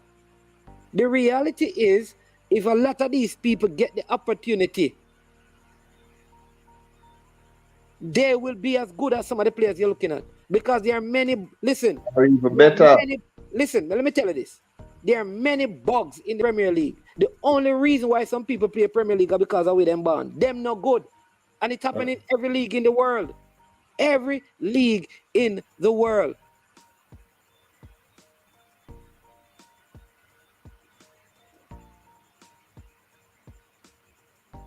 Right?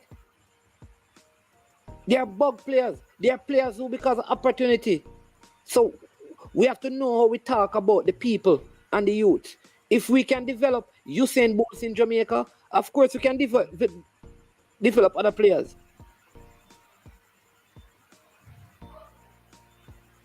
But some of you have this thing. As soon as you hear something, jump on it. People like don't do that. You're intelligent. Some of you are intelligent. So honestly, some of us are not. Some of us we have an agenda. So we have an agenda. We can't say, if a person say, are you to Jamaica good? All kind of terms. You hate people, you don't like them. Come on, man.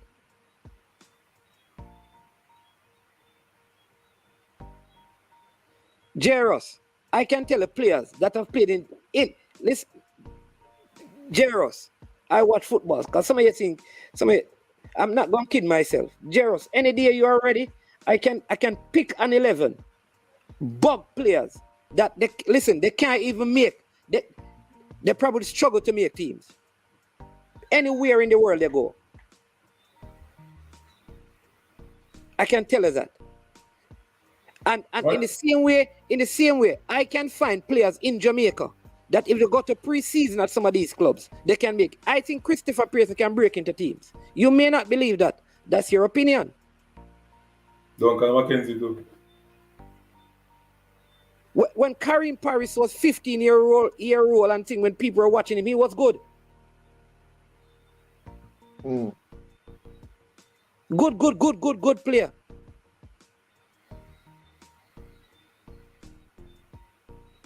So don't tell me if you want me to tell what you want me to name people who come to Jamaica that failed us. But even in the last campaign, the just concluded campaign. Somebody really gonna ask me who is a bug player in England. Somebody really gonna ask me if me can't have the conversation. Man, is when I can't have a conversation. The conversation. Your people are really going to say. I'm not asking madness. Like there are no bug players in England. And no, but there's one, and you see because they some of them never really coach or buy a bag with somebody. It's a fresh God. You're right, fresh God. Because listen, there's a group of people, and it's the same set of people that send up they really and they say all kind of things.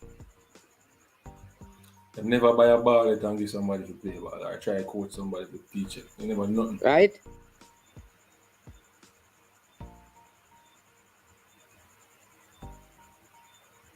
So I don't understand. Yeah, but money. Yeah. If you see the thing is, if you go round on the various streams, them or platforms or whatever, and the same to the people them all get to look at them.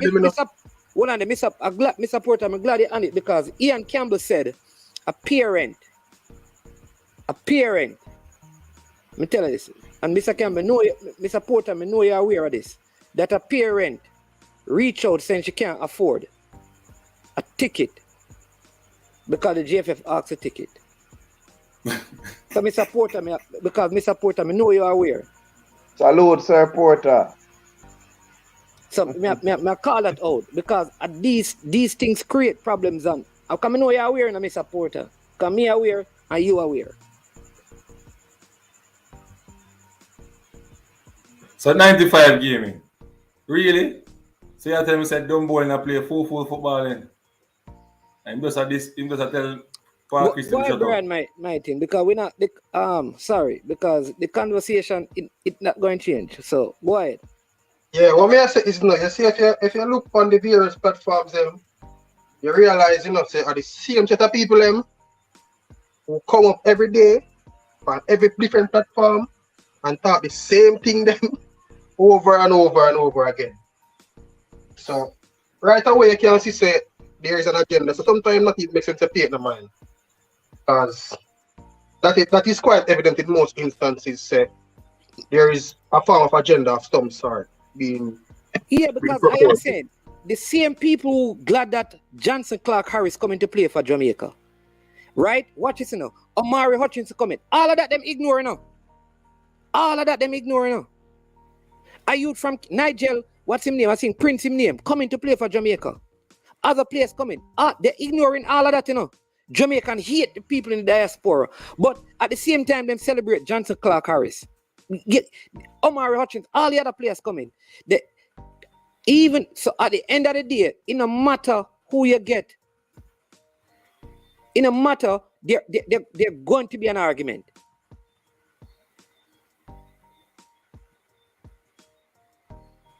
You understand what I'm saying? Because last week, them have big thing, glad out Johnson Clark Harris coming to play for Jamaica. Look how long and thing.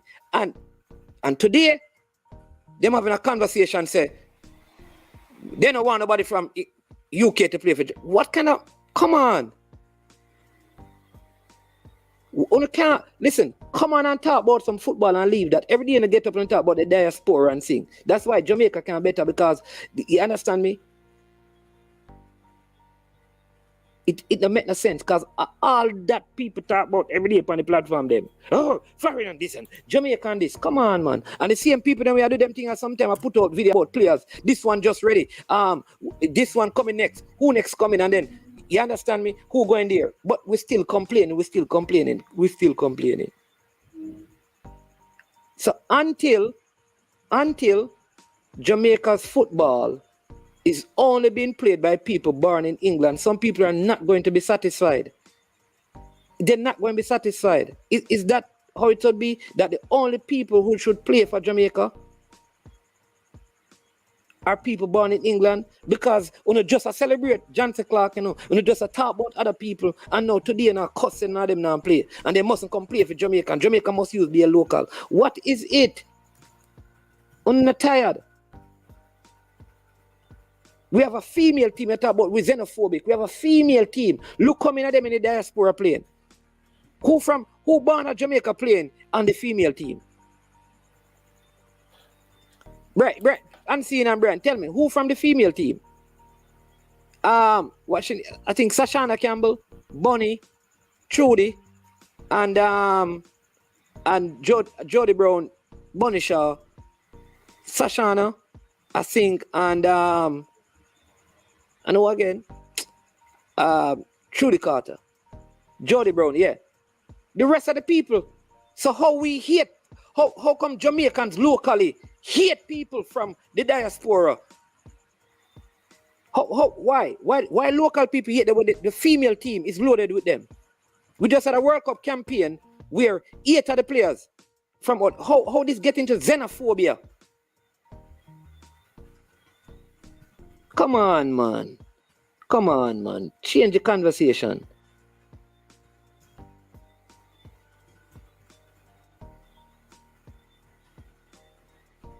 Come on. Change the conversation. Don't make it seem like, because how it sounds for you people who are presently living in the States. One thing me know, when me go over there, me can't come back. And when me there, so me can't go away. Any one of them. So what them can't come back. All right. But some man and some woman, they can't come back. And no one they no want to come back. They can't come back. Because if they come back, they can't go back. And somebody think stay.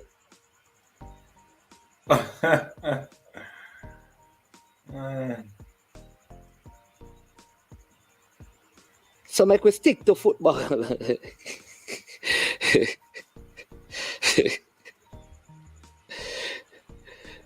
That's that me. Yeah, but no,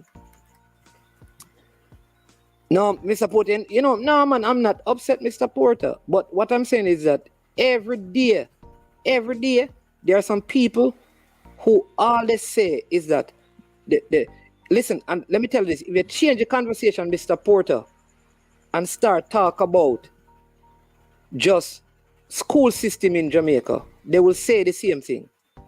If you change the conversation and talk about restaurants in Jamaica, they will say the same thing. If you change the conversation and say anything you say about Jamaicans locally, you think I'm happy? I'm not happy with what happened in Jamaica.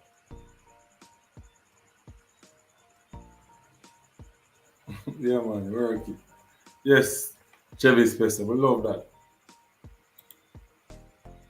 Love that one there, Fred. You see?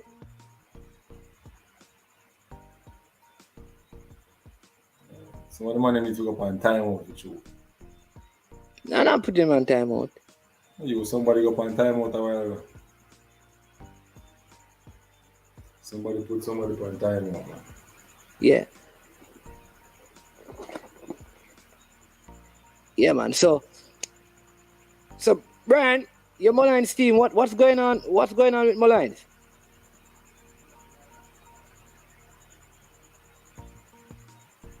Man of Steel. Yeah, man, me there, man. You not hear me? Yeah. Just I got through a phase, I guess.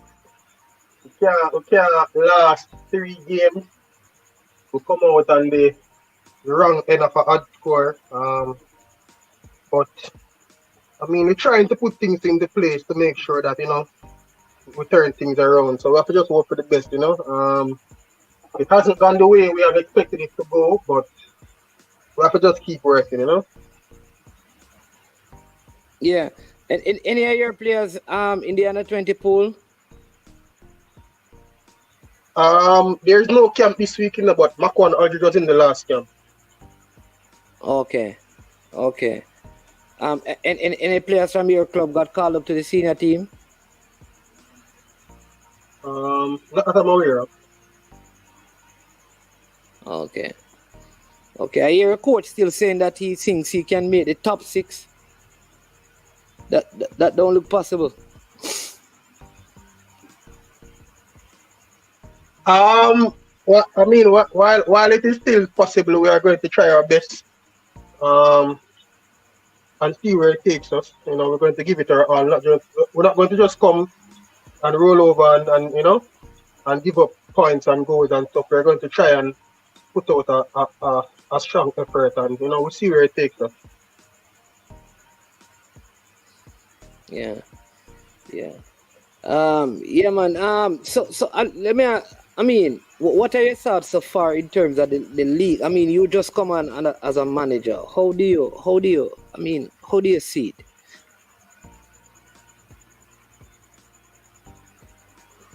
I mean, you come on as a manager in the league. How difficult it is to manage in the local league?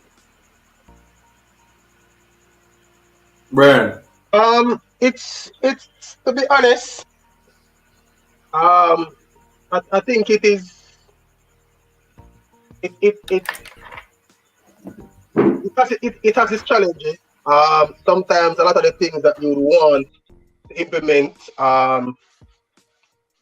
it's a bit difficult in terms of to implement certain things. I mean, especially because a lot of persons would have been used to certain things being a particular way. So it takes a little bit of time to implement certain stuff and to evoke, certain changes that you want to. The league on a whole, I mean, I don't think it's as bad a league as persons are making it out to be. I think there are areas in which we can improve. In terms of there's just the general play of teams right across the board. And I think the organizers can do a better job in terms of marketing the league and stuff. But I mean, it's a work in progress, I guess. I mean, when you speak to the persons from the other clubs, they have a lot of aspirations and ambitions to achieve good things or big things. And it will take time.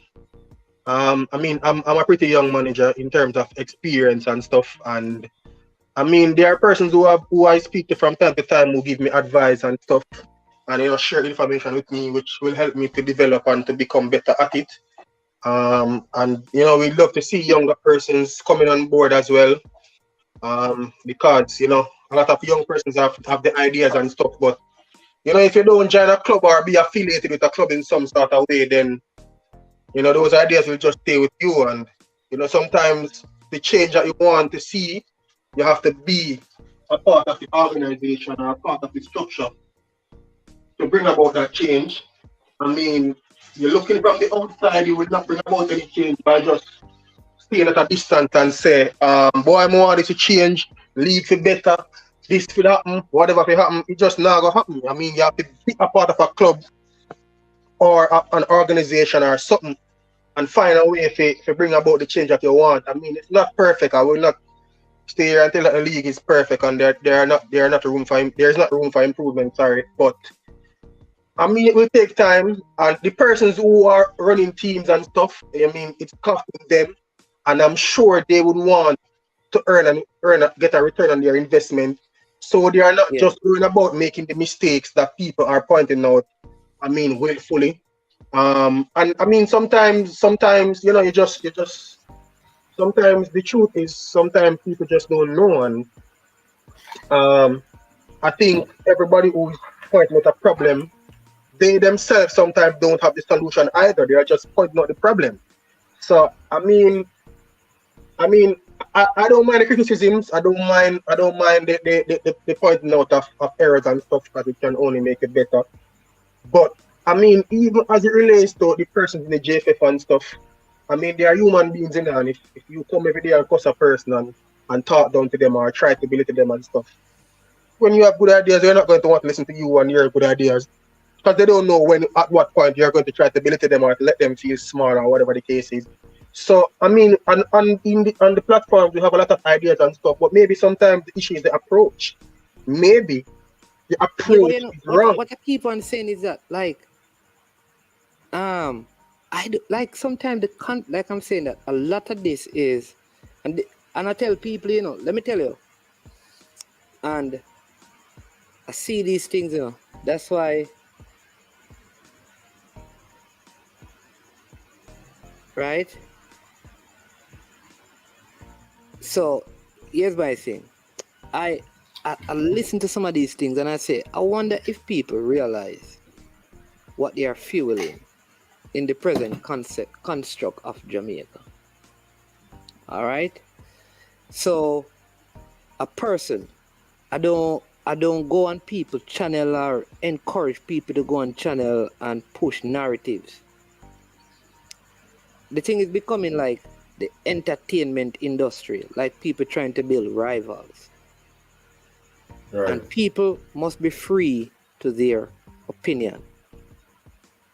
But why, when someone says Duncan McKenzie is a good footballer, people feel the need to disrespect them, call them xenophobic, tell them how they hate overseas player? Why? Why someone can't say Christopher Pearson is a good footballer? Why someone can't say Christopher Pearson? You understand me? Why is that a problem? But a next person can say anyone born outside of Jamaica, and that must be accepted. And I don't, the space is becoming too messed up, right? Look at it. Like, I'll give you an example. Let me break down this comment. Management. Senegal didn't use Sadio Mane because he's born in Senegal.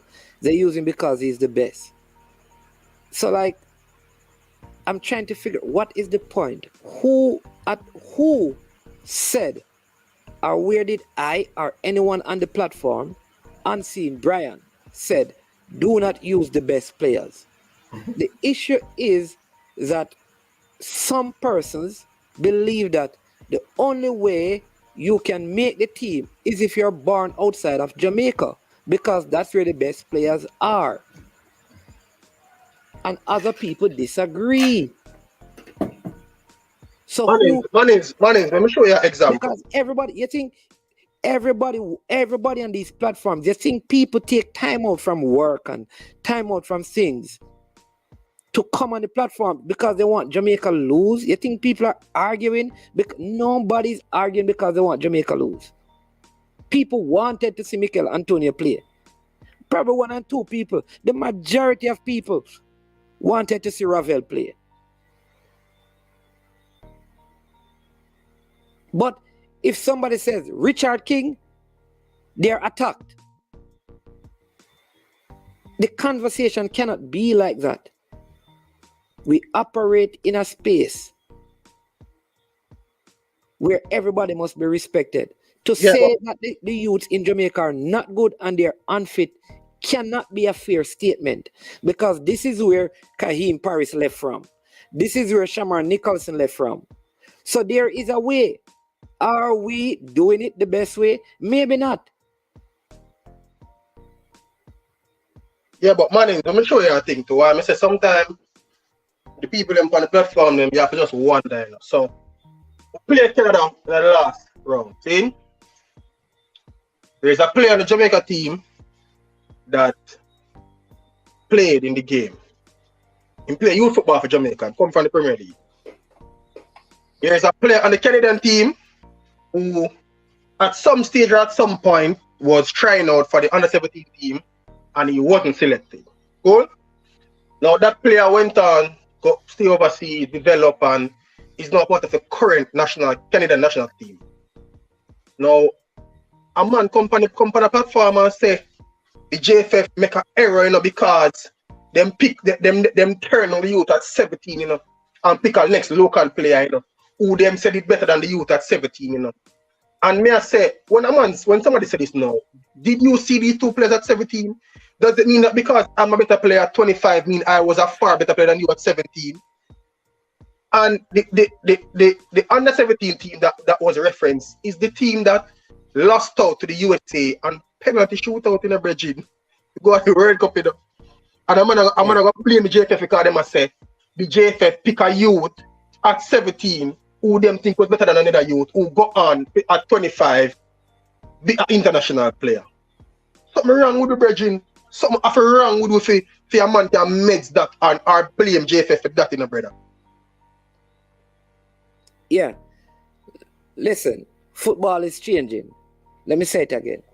Presently, in the 1998 campaign, I never say what I'm thinking afternoon. In the 1998 campaign, the best players, the best Jamaican-born players were playing locally because the opportunities to go away are not as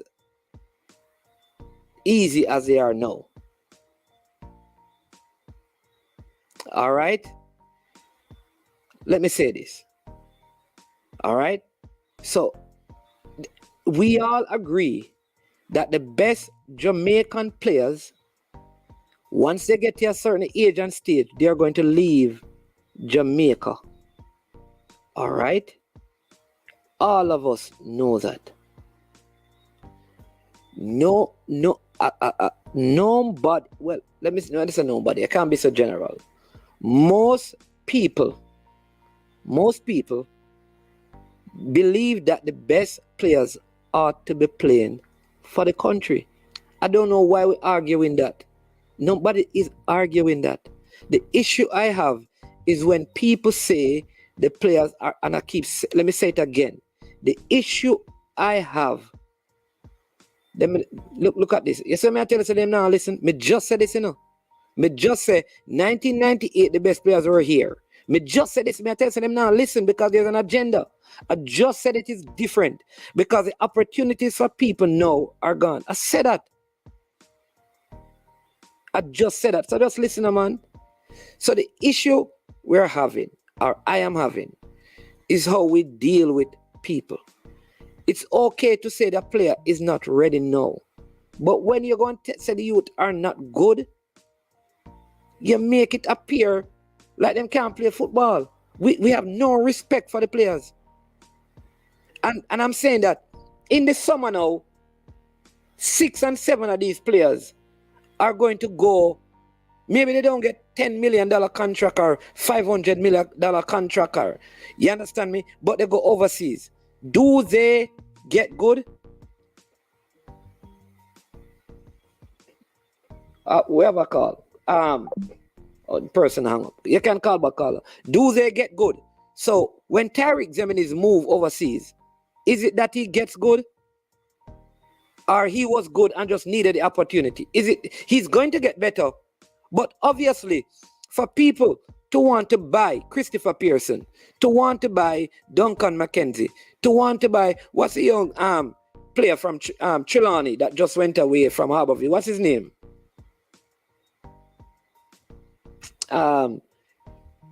Krista J. Daly. Krista J. Daly. He's at Copa. Right? Is it that he just got good?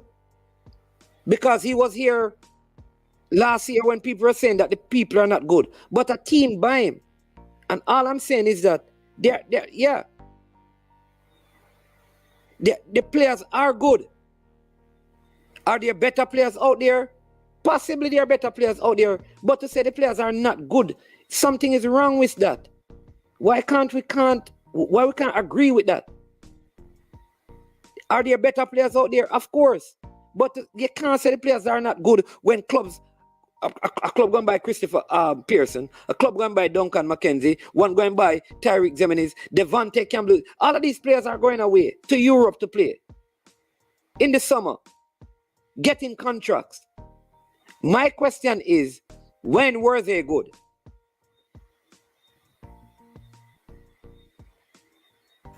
The man is one. Yeah. I'm going to jump on the wagon when them go to the club, them and them start perform good. That's when a lot of people is going to jump on the wagon. That's typical Jamaican still.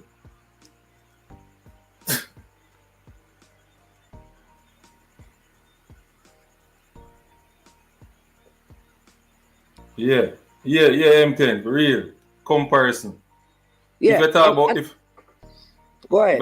If you talk about Pearson and his man, who is he good relate to in the CONCACAF? Who you match him up to?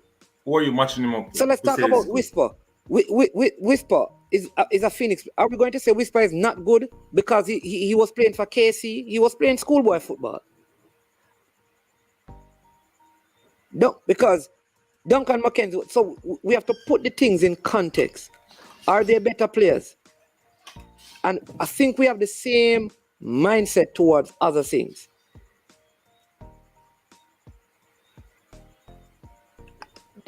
Listen, this I can operate with this. If you say, listen, the players are good, they have good talent, but they're not at the level that we want to win tournaments. That I can understand. But when you begin to say that the youths are not good, and a club from Europe spend money to buy them, how do you feel? And they go over there and they begin to do well.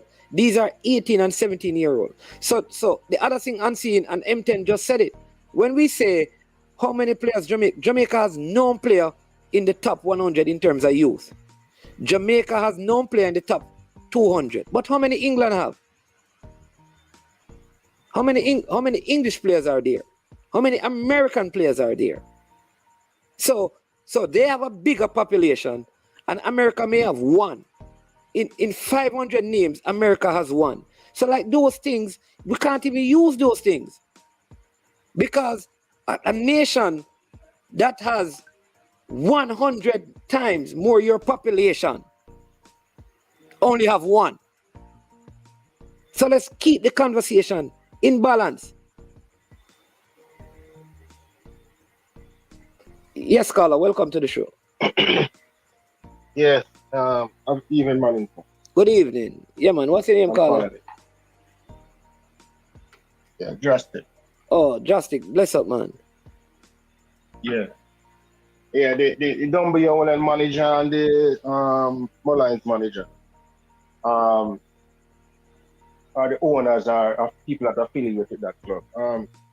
The issue with some of the clubs that I understood is that the owners of most of these clubs hold the club close to their chest and loving the club, and there's nothing wrong with loving your club, but they could consider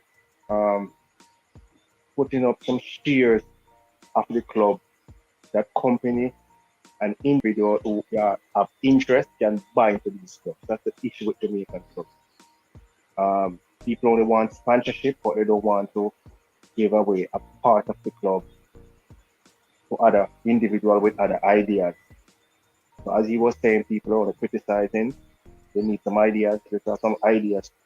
They should allow company, or court and ask company to be a part owner of these clubs and taking everything out of Listen, their hands. You know, Drastic, let me tell you what some of the people need to do. See, some of these people, they went to colleges in the States. Ask them if they have ever called back the high school, gone to the college they went to in the States, call back the high school they went to and say, listen, do you have a good 16, 17-year-old? Let me pay for his SATs and see if I can help him to get to this college. I agree, you know, the system in Jamaica needs overall in terms of development. We have talked about this. That is why I do my platform. I don't enter them discussion, you know. My platform is to get footballing-minded people to come and talk about transforming the football. But I am not going to come on my platform and disrespect players because they are in Jamaica. I don't agree. So people are bringing up all kind of things about players putting persons in team and clubs doing that for transfer. Listen, I don't agree with those things. I'm going to discuss them because it make no sense. The variables that I control is what can I do to help to change the narrative and to help players. So when I brought on Dean Richards, today, Dean Richards was talking about the 3 things that the players need to work on to get beyond where he was. That's what players need to hear. Not to hear that they're not good. Yeah, but I mean, they have natural ability, you know, they have raw, it's just like you have a raw material, man. Yeah. But I'm speaking on behalf of the club now, and club owners. The club owners must try to have, but as I said, in Brazil and certain South American countries, you don't really find a 1 person owning a club or 2 persons. They try to get at least up to 1,000 persons, you know, own these clubs, you know, even in England. But in Jamaica, we find that I don't know if it's selfishness or I don't know, or we don't know to share, but we need to find a way that people or companies can buy into these clubs, especially the JPM clubs, that they have more resource. Because everybody's complaining about money, but I mean, you keep holding on to your club close to your chest. You don't go out there and invite people. Say, okay, the club value $1 million. I will sell you 40% of it, and you become a part owner of the club. Listen, I don't agree with. Listen, may you understand the concept in a Justice Seymour, but me personally, I can only talk for me. How the clubs are in Jamaica, where they are,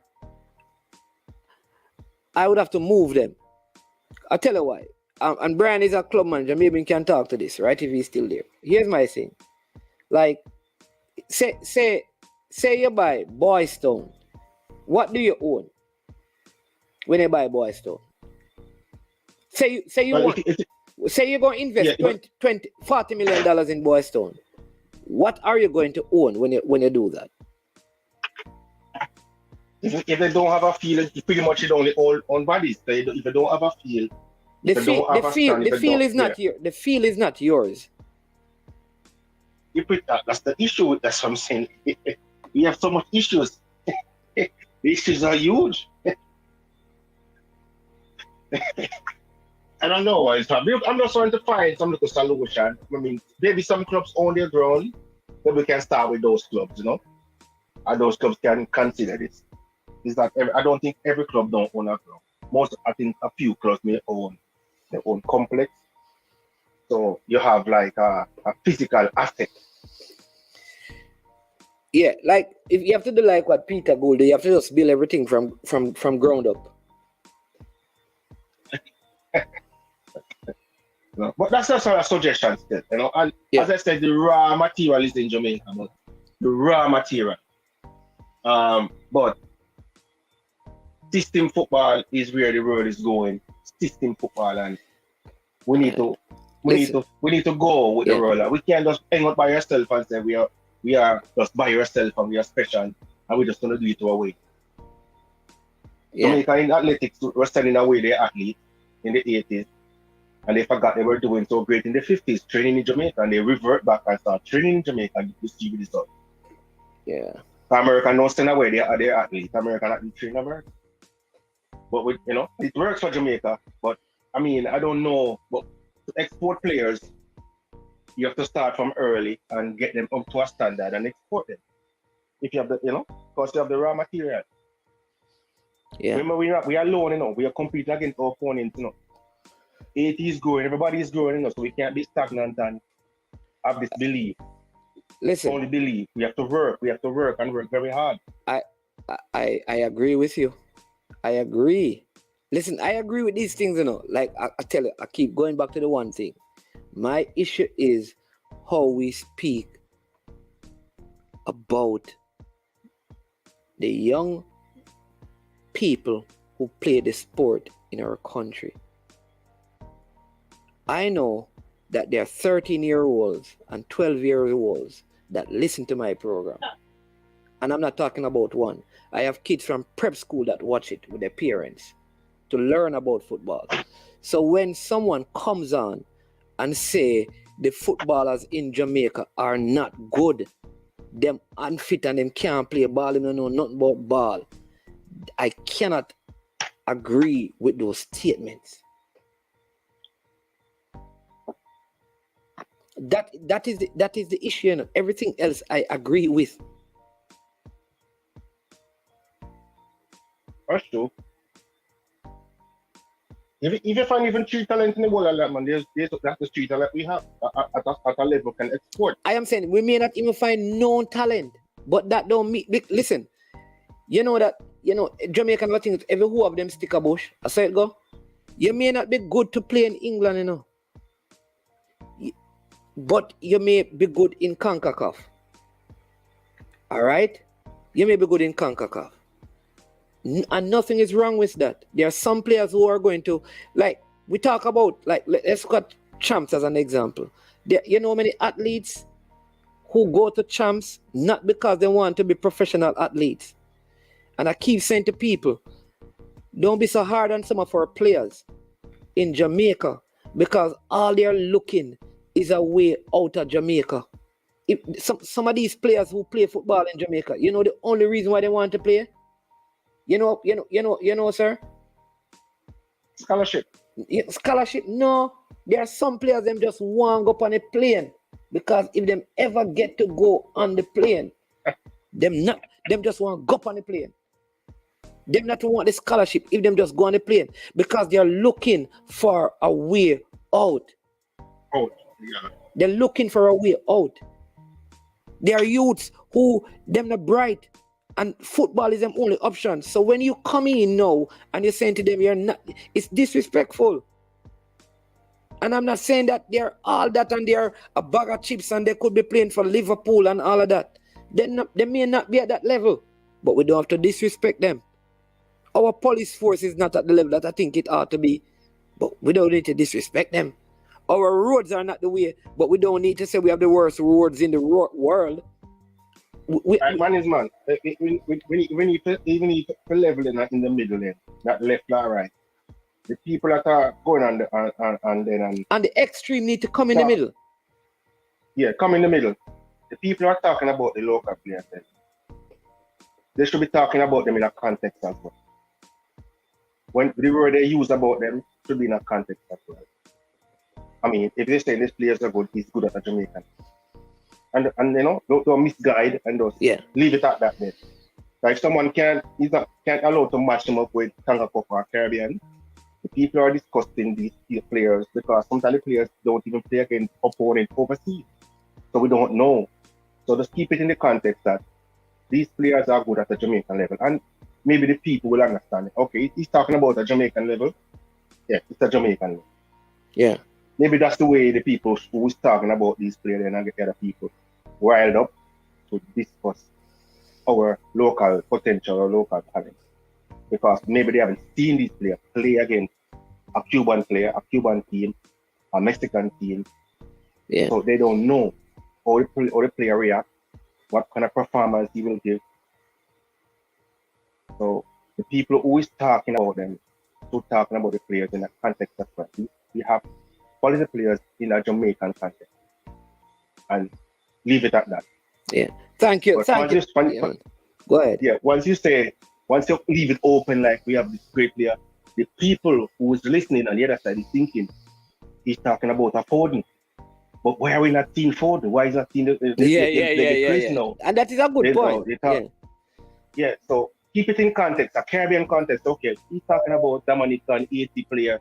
Yeah, they're rough and they're a little bit rough in the diamond. Yeah, okay. Talking about in a Caribbean context or a Jamaican.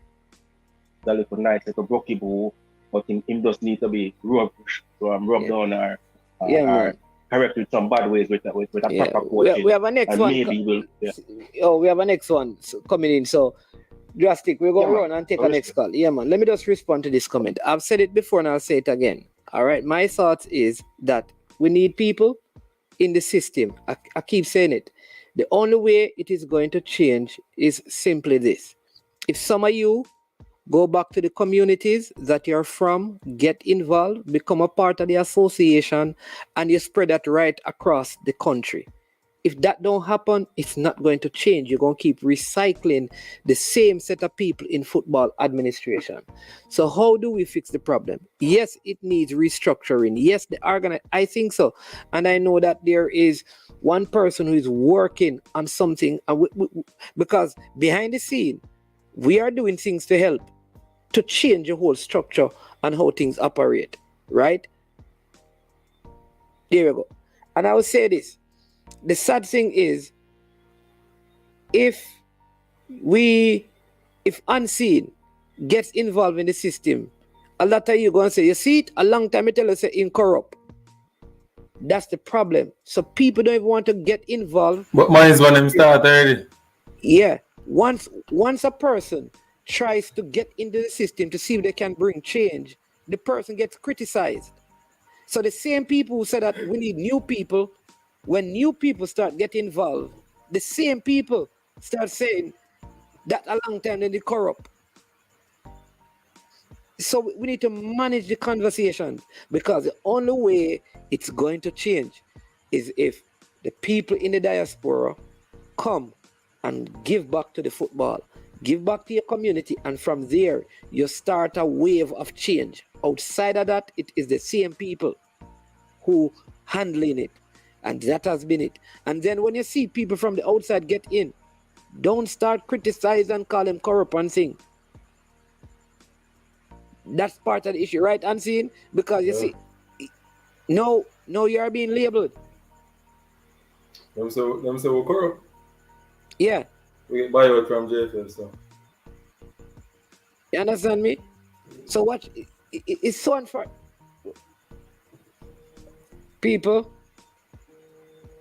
Robert is calling. No, you are being labeled. Robert. You want to go on? Yeah, man. You look like you get this. You get this thing and rag it over this, bro. Yeah. Nobody not tell us you can't make a change, you know. Nobody can tell us you can't make a. I tell you that already, you know.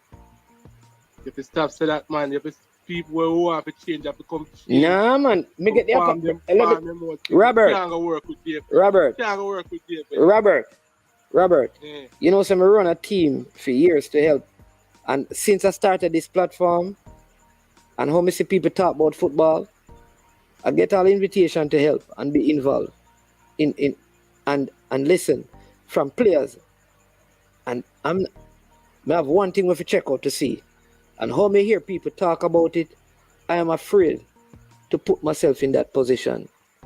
But I agree with that. Because here's the thing, some of the same people, Robert, will assassinate your character.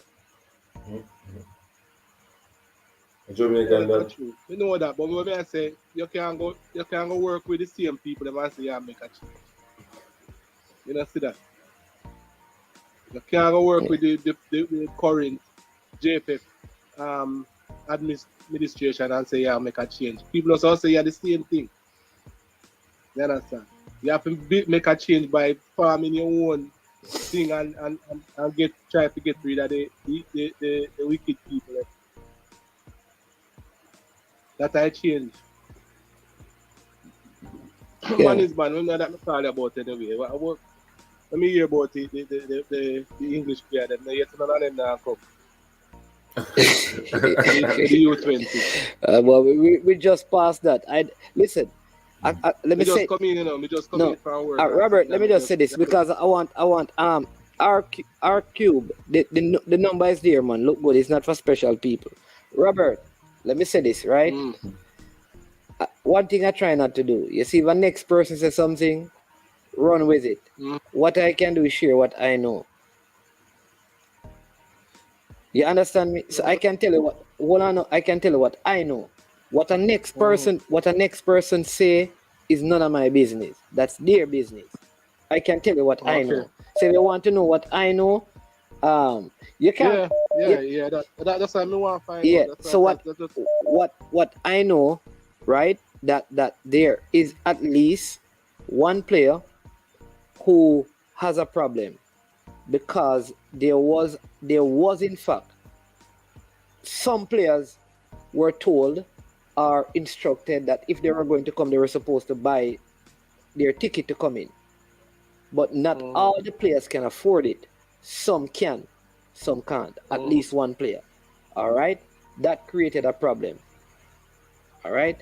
But I know that there are other players who are coming. I can't tell you that I know the arrangement between them and the JFF.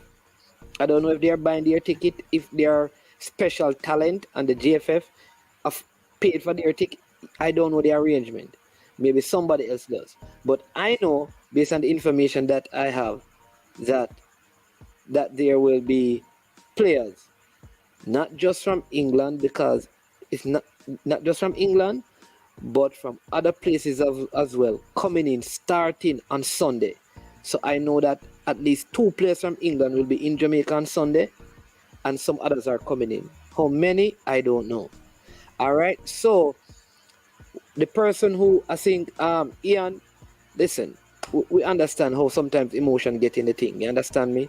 But yeah, we have to share. But there are a couple of persons who have reached out who are willing to assist the player. Because remember now, any assistant is going directly to the player, not to the federation. So if there's a player out there that they need to come for whatever reason, the JFF said they don't have the money. I don't know if it's for that player, for all the player. We can assist the player and get the player to come. If they want them. Yeah, so there are people, Ian, so we can discuss that, work it out, because there are persons who are willing to help with getting the ticket for the player to fly to and from Jamaica. You solve the problem. Why? But Robert, the next person, I think RQ was calling, and he has been on for a while, and I don't want him to feel like because But what I'm saying is that it's why JFF always coming like never make. Why me I tell you? JFF is the news. Man, me I tell you. We are really happy. I wonder really are going up there. Believe me. Yeah. Anyway, I just start me call the finals still. Yeah, all right then. So all the bin thing are going. You what may I say, Robert? Just go listen to the video. You want me to go back over the whole thing when we go through already and people are moving with World Cup coming? Let me tell you, but I keep telling you that though the JFF. All right, so let me tell you, though the JFF has basically backed him, he's not going to stay. He's not going to stay. Okay. All right. All right, sir. Respect. Yeah, man. So he's not going to stay. So a new coach at some point will have to come in. All right. All right. We had a next caller who was trying to get in. I don't know if it was RQ. Let me call about the person because I don't want them. Yeah.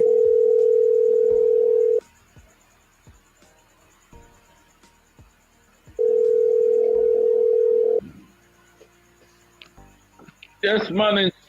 Yeah, man. Caller. Good evening. Welcome to the show. Or good night. Yeah, man. What's your name? David Cook. All right. Yeah, man. Welcome, David.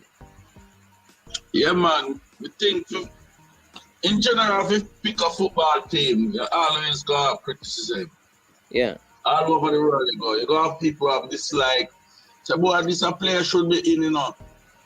And we know the Jamaican them feel for know say right now they want them local player get a little burst in a spotlight, then can get a little contract. But my opinion is say, yo, make the best player them make the team.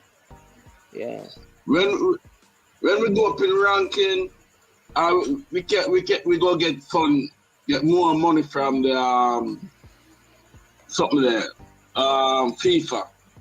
So you got help in somewhere. And football upon the whole is not easy because even in America right now, me and Miley could never play football.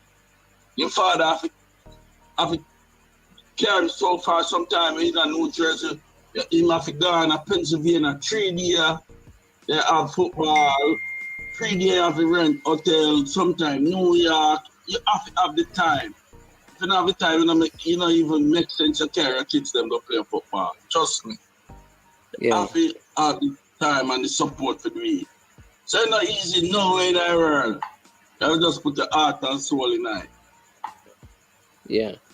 Yeah, man. Like, and listen, the truth is, and everybody should know this, that the best Jamaican players right now, because of how football is, the best Jamaican players will not be in Jamaica. Because if you're good enough, you're gone. That's it. Because it's not like, that's what I'm saying, it's not like 1998, 97, 96 when the players had few options to go overseas, except those who were in the leagues in the Americas, right? The best players right now, if you're 18, 17, you understand me, you're going overseas.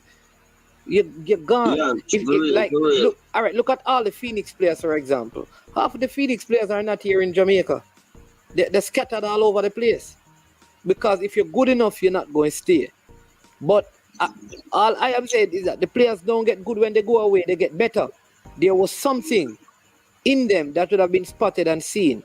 Leon Bailey didn't get good at Leon Bailey didn't get good when he went to Aston Villa or Bayern Munich. He got better, but he was a good player. Yeah, that's what I am saying, you know. Kaheem Parris didn't get good when he get to FC Copa or Shamar Nicholson. They just got better, but they were good players that needed a better system to develop them and make them better, because Jamaica is limited in terms of its development. Yeah, but I guess what we think it start from. We want better coaches, you know, from the youth, them young, to have them in our system. We want better coaches where got seminars or we want to call it clinics. We'll get some more upgrade them coaching license. That's where you have to start from. Yeah, one of the coaches here. You just pick up a man and say, because me did not support Tapa. But when we come down and when we are looking into it and I say, yo, Jamaica have no system, we call long Tapa have a team. And sure, I said, this is a style of ball we want to play. And this is when I look and say, yo, you're not really right. So if you develop the youth them in our system from them young, and when they go to the national they definitely train them, you know. They're supposed to well train already. I know before them reach a national, because they see them go for train and practice to become. They have to start from the JPL, and they say should start first. So that's why you want a better coach from down this too. So one of the coach here, one of the coach on it, you know, him name Unseen Sports. Okay. Him just because they just started some coaching licensing thing and he has done one of the license. Yeah, man, that's the best thing for Jamaica football right now. I'm going to get so much work and out of Jamaican football till sometimes not even like to talk about it. Yeah, man. All right, David. Yeah, man, but thanks for the contribution. Really appreciate it. Yeah, man. Bless up, man. All right, cool. Yeah, man. All right, Unseen. I know you have to run. I know. Bless up, man.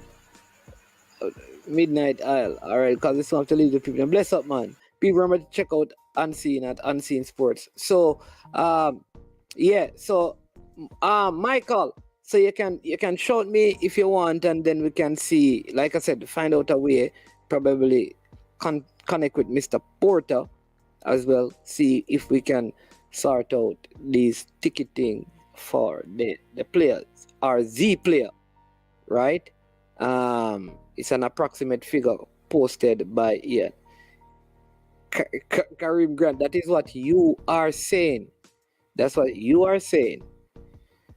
That's not what everyone else is saying. Some of the people, let me say, we need to stop running with certain narratives and just have balanced conversation. You understand me? Yeah, but until some people get into the system, it's not going to change. And sitting and criticizing, and that is why, again, I try to avoid conversation about who should play. I don't know how I got into that because I don't know. Persons here that Mr. Speed was going to be here, though it was going to be talking about a different thing. I don't, because it at the end of the day, from I've been on these platforms in February, this has been the predominant conversation, and it has caused more problems than created solutions. And I want to be part of a group of people who create a path going forward. I would never compare football in Jamaica to England. But when I compare England with the group that they are in terms of the bloc in Europe, there are question marks about their national programs. Their club competition is very good. Probably the best right now in Europe and in the rest of the world. They have Liverpool and Real Madrid. Liverpool and City, they had so many teams in the European competition.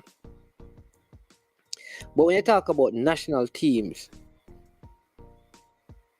and you put them in context of the other nations, meaning you put them with the Spain and the Germany and the Italy and you know what I mean, and the Belgium and those teams. When you compare them with those teams, it's a different thing. Yeah, somebody call in. Send him the number, man. Right? It's a different thing. A completely different thing.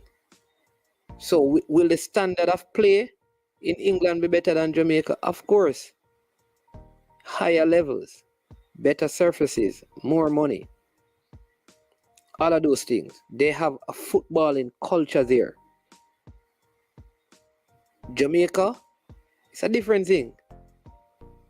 Completely different context. We compare Jamaica.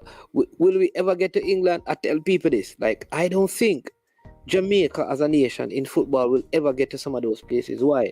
Because if we are growing, they are going to be growing. Those nations never stop growing. So it's like aging. If you are 10 and I'm 5, until you are dead, there's no point our age will be the same. So the point is, certain nations will always be above us. So we should never try to take one of our players and say, okay, let's compare him with or take our national team. However, we should not take our national team and compare it with England or with Spain. We're not at that level. We're not at that level. But here's what we can do. We can find players. Who say wrong number? No, man. R cube. See the number running right there now. So everybody is getting through. I don't know. See there, R cube. With people, we get a call from R cube because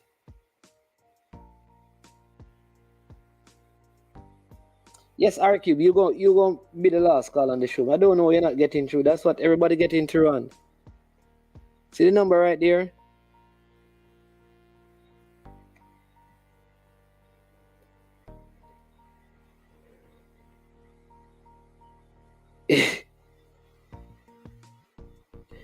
I don't know. I don't know what he's using, Stefan, right? See there. Because everybody calling and getting through. Let's make sure and put the phone on ring, so if him calling, you hear it ringing.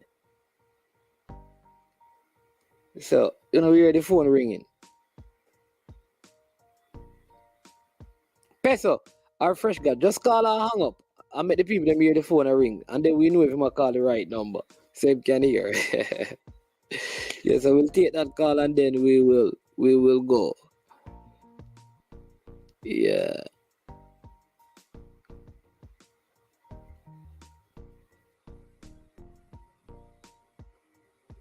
Use WhatsApp, man.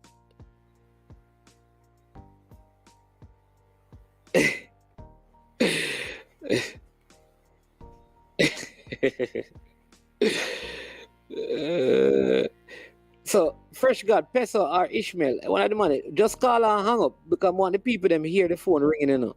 So them can't say.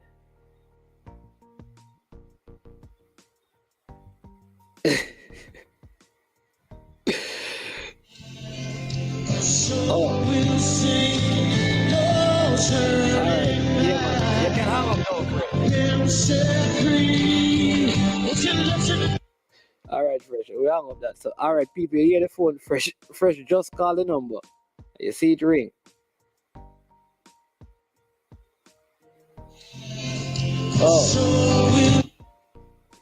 Oh, is this R cubed? Yeah, you hear me? Yeah, man, we are here. You finally. All right, Pesa, get through. You can hang up, Pesa. Yeah, man, we're hearing you. Go ahead, man. Oh no, man, we just that thing. Yeah, I don't the man in the chat there say certain man is preferring treatment. I think the man them will never brought them and say to have the same opportunity with them and having listened to, you know, cross platforms, everything everybody else say. It don't look good. It kinda look like for the JF if I try to pull one from people. The material say, yeah man, we're gonna get them in, then they move the goalpost a little and it changes to somebody there say, yo, them certain accommodations are gonna make for them. Then we hear the trials they are gonna happen, then we hear the trials might not happen. We hear the coach they are gonna go and we hear the camp they are gonna for England, then we hear the camp now. So the man them kinda feel a way like, yo, at the end of the day, the truth is you have more than enough resources. You're supposed to have enough resources that can watch the match them. Which they are basically, you can go online and judge, look, alright, this where it is that certain players can fit in, whether or not them fit or whether try to. Instead of them to spend money for that to come. Yeah. And listen, RQ, you know, let me say this. You know, the one thing I say I don't agree with. I'm not in agreement with anybody in the Premier League coming for a U20 team. If it is a national senior team, I can understand because you may have other Premier League players. But as it relates to a U20 team, I don't think those players should come on a trial. What I think is that when they come, they show their class. All right. I agree. If for any reason, right. So if they are coming, what I'll go further and say that if they are coming because they are coming and they are going to make the squad, I don't think that they should buy their own ticket because you're coming officially to represent the country. I agree. And but beyond that, here's my. You're supposed to have people are working on the background because a camp is important because I don't necessarily think that just because I use that exemplary player at Liverpool that the truth is it might not fit in with the other youth. And that is the next thing because football is not just about the talent, how you adapt to the group, how you communicate with them. Do you still are part of this group? Because if the chemistry is not there, there's going to be a problem. So we have a youth and I might be as talented as somebody from Liverpool, but he might have played as a champion. But because he's so good with the other players, the local players in the group, works better. And that's the next thing. But everything when they want to do, it come across as haphazard. Like, they don't have a genuine plan other than them feel say, yo, we're already going to pick a certain set of man and we're going to come in a bag of excuse and tell them, boy, this not going to work, this can't work, or we are going to do this. But them not really plan to do it, and that's my issue. So it feel like that is a big thing. That is a big point to me because it was on my channel, they said that the professional players will not need to come on trials. I have that recorded. It was on my channel that was said. So now, if I'm being told that they're coming from, it is a problem. All right? Yeah. It is a problem. Number one, and I was told that if they're not coming on trial, they wouldn't have to pay. But the players who say they want to come and try out, who are in academies, those players, that's what I was told. So anything else from that, these are the things we need to tackle the federation. And I did say the night when Mr. Speed said it around a month ago, that are you sure about this? Yeah, but it's definitely I'm managing man. We have to be serious about it. It's not letting them think through thoroughly. Look on the boy Sang brothers, right? The one that play for Ghana when them young. He looked like a better footballer than the other one, right? But the older one, in case he is probably in the German camp, them say, yo, we don't want you. Because even though you see more talented, you cause a lot of problems. Then deal with the younger one end up with the superstar, the other one end up with the star. When I think them look on the chemistry and how them are going to build that, like, I guess that some of them are professional or most of them are professional. But as I don't think what the money are saying in the comment section is that just because I'm a professional, they're supposed to have a spot reserve. Maybe you're going to say, yo, here we're going to do. We're going to have the top 40 coming at Jamaica and we're going to look for maybe 20-25 from outside. And then maybe what them should do is try combine them and see how the camaraderie between them. Yeah, but you know what though? All right, so you know that in the under 20 team right now, right? Some of the players, they weren't playing in Jamaica, you know, and that's part of the thing I'm saying is that when we really talk, you know, on these platforms, a lot of us not talking about players outside of Jamaica. We're speaking specifically to players in England. You know that there's a Canadian player that no matter how much we say he's a good player, nobody not talking about him, you know, who is in the team. Right.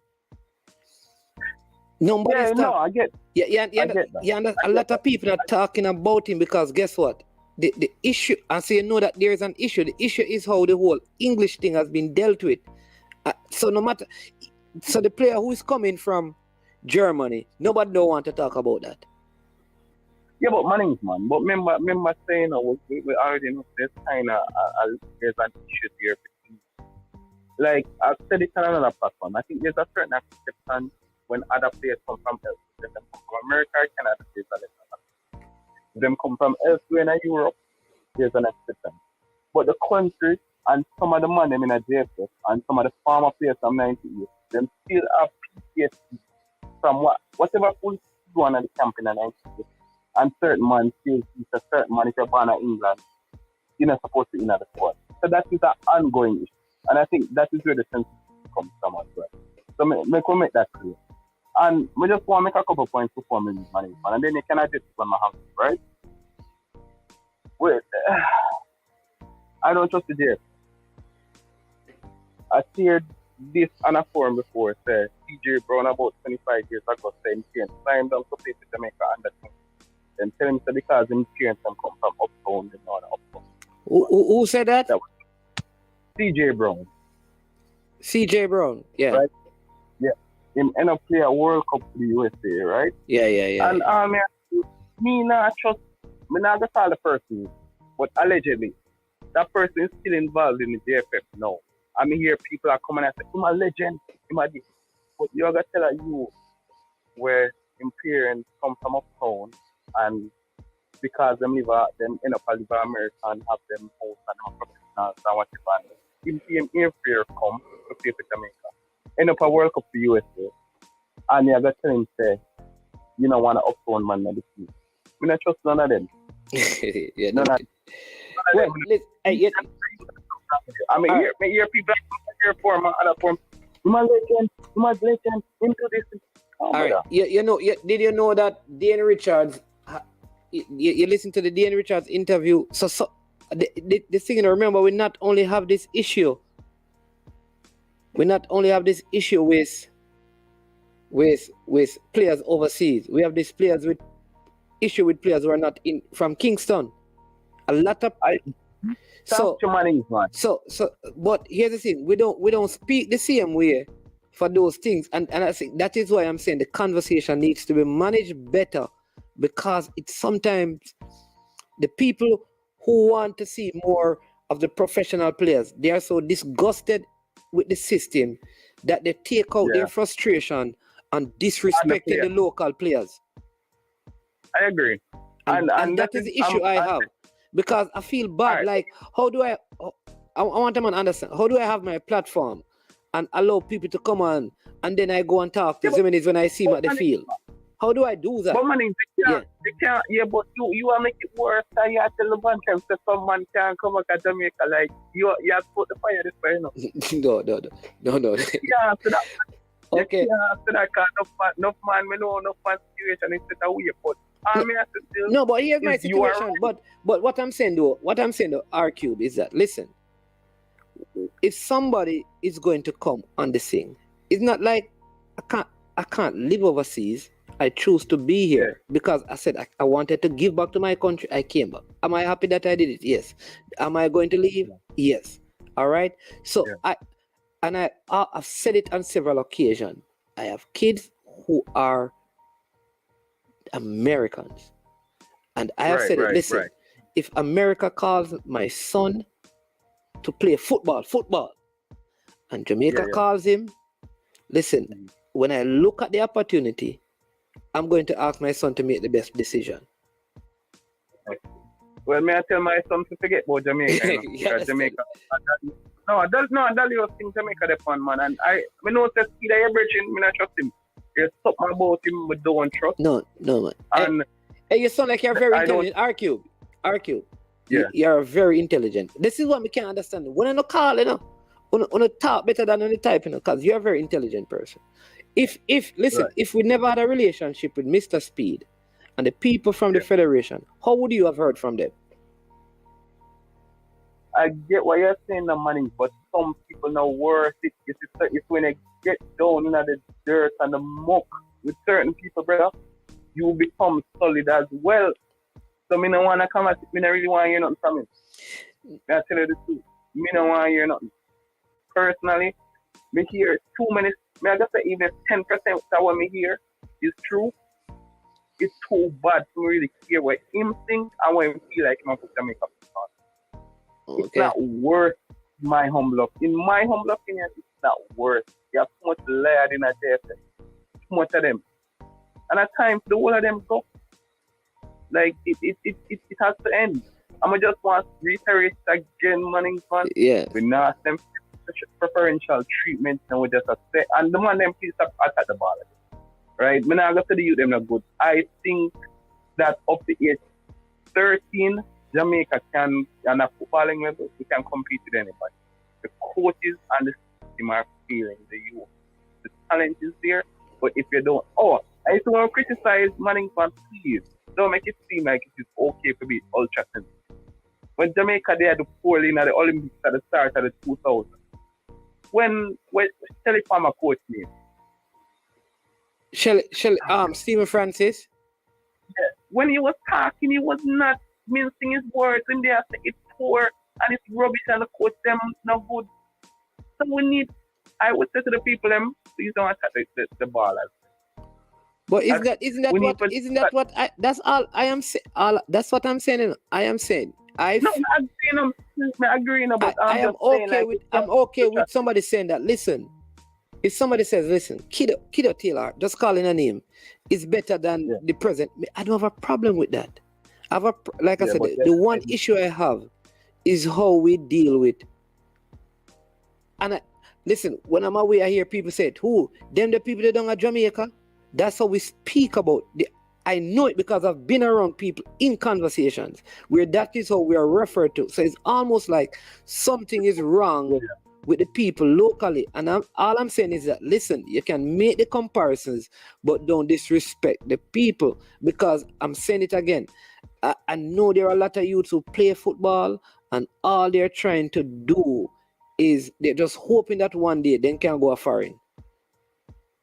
Yeah, I understand that, man. And I agree. You know what, I'm great to use them spirit because, like I said, there you go, sir. That's all I'm saying. I believe up to age 13, Jamaican footballers can go toe-to-toe with anybody in the world. We have to look on what does not happen from 13 onward, where I prevent them from truly develop and maximize them. Yeah, and I will also say this too. That is why I have a problem. I have a problem with people like. All right, Ishmael is somebody that I talk to, and he used to call Ethan Pinnock paper soldier. I think he used to call him with the paper soldier, right? And I disagree with him. Yeah. Because Ethan Pinnock is a big. I'm not in this nonsense with people talking about them. Ethan Pinnock, them Reddy and Richard. Don't compare them. Yeah. So I am just as. But hold on, man. The truth is, Richard King might actually be more talented than Ethan Pinnock was at when he was at the same age. No, we are talking about presently. No, I'm not talking about that. Yeah, but so hear me now. I don't want nobody to come and tell me that, oh, Richard King not good. But don't come and tell me that Ethan Pinnock is not good. There are some. You understand my position. No, I get what you're saying about it. I think sometimes the local coach go overboard. And instead of talking about the potential the players have, them talk like the fans. Oh, a big ball of that. Give the youth time to develop. Make us see if he will become that. But it might be a big ball in a JPL, but that's not really the standard. That's not the standard for holding by. Yeah. Don't put I tell you straight. When I talk to a Jamaican player, I won't call him name. I was speaking to a family member of him start most of the campaign. And the person was telling me personally, instead, the coaches and other people in Jamaica making brother and return support to reach because they kept telling him how good it was. And he was saying when he talked to him and I them saying he work harder, I'm like, no, them say they're baller. All right, I'm going to give you something, right? If I give close enough details, people going to figure out, right? There's a player though, high quality player that can play. Not U-20's, but good player. Was in Europe, in the America one. I mean, he made history in terms of signing. All right. So I tried to, but he has management around him that represented Jamaica in football, and that player is being encouraged not to play for Jamaica.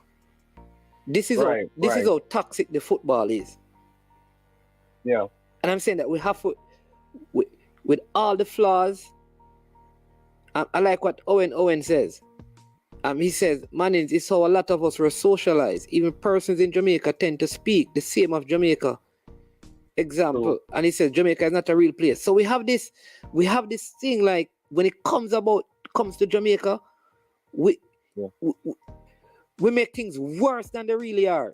If a Jamaican tell you a story, if a Jamaican tell us a shot of bus, you think a Vietnam thing, when it's one shot fired. So when we talk about the players, like we don't have no limits. And I will tell people, I think I can go back even to the men's team, even though I think like Alvas Paul was performing poorly. Some of the things that were said about these guys publicly, I mean, I understand. To me, we can't deal with people. And so sometimes what we say, look how the GFF deal with this person and this situation. We as fans sometimes say worse things. I get that, and I said the Alva spoil point, but here's my thing. My issue is less about his performance, because everybody can have a different form. Yeah. I think he was carrying injuries, multiple injuries, and he should not have never himself. That's on the coaching staff and the players. But some of the things that we hear about Alva spoil in camp, and I not say everything are true, but I don't know. It's hard to love the Jamaican team, not like hard, right? But it's like there's nobody together on anything. Everybody a fight. And the division has to stop, because at the end of the day, we're either one or we are not. We're all together or we are nobody. Yeah. And I tell the people in England too, because I was speaking to somebody from another island, and he said clearly to me, he said most Jamaicans never come to England because they make our Caribbean people look bad. You saw me at top, man. Well, I know. And you notice, he never said it. The one that was born in England, he said Jamaican. So I have to come together and realize that we have to have our own back, whether you're born at Iceland, you're born at France, you get what I say? We have to have each other back. Yeah, man. Respect R-Cube. So finally, who are you having the conversation? Who said that? Who's having the conversation? I don't know enough man there to phone and I try to made in that. Oh, you mean another program? No, man. In here tonight, there was somebody you and them were having. I know people. No, man, there's one person who said that you that on the phone and you were talking about who blind and can't see and Well, I'm here in Travis now, but Travis, I'm a brother, man. I'm a general, man. I'm a Travis, man. Oh, who else? I was really out.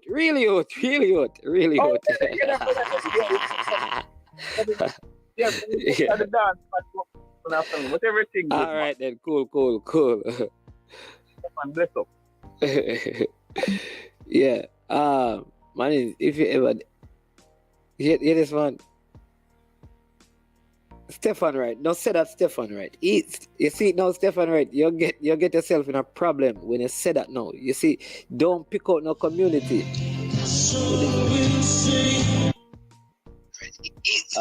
Hello, welcome to I'm Sure Sports.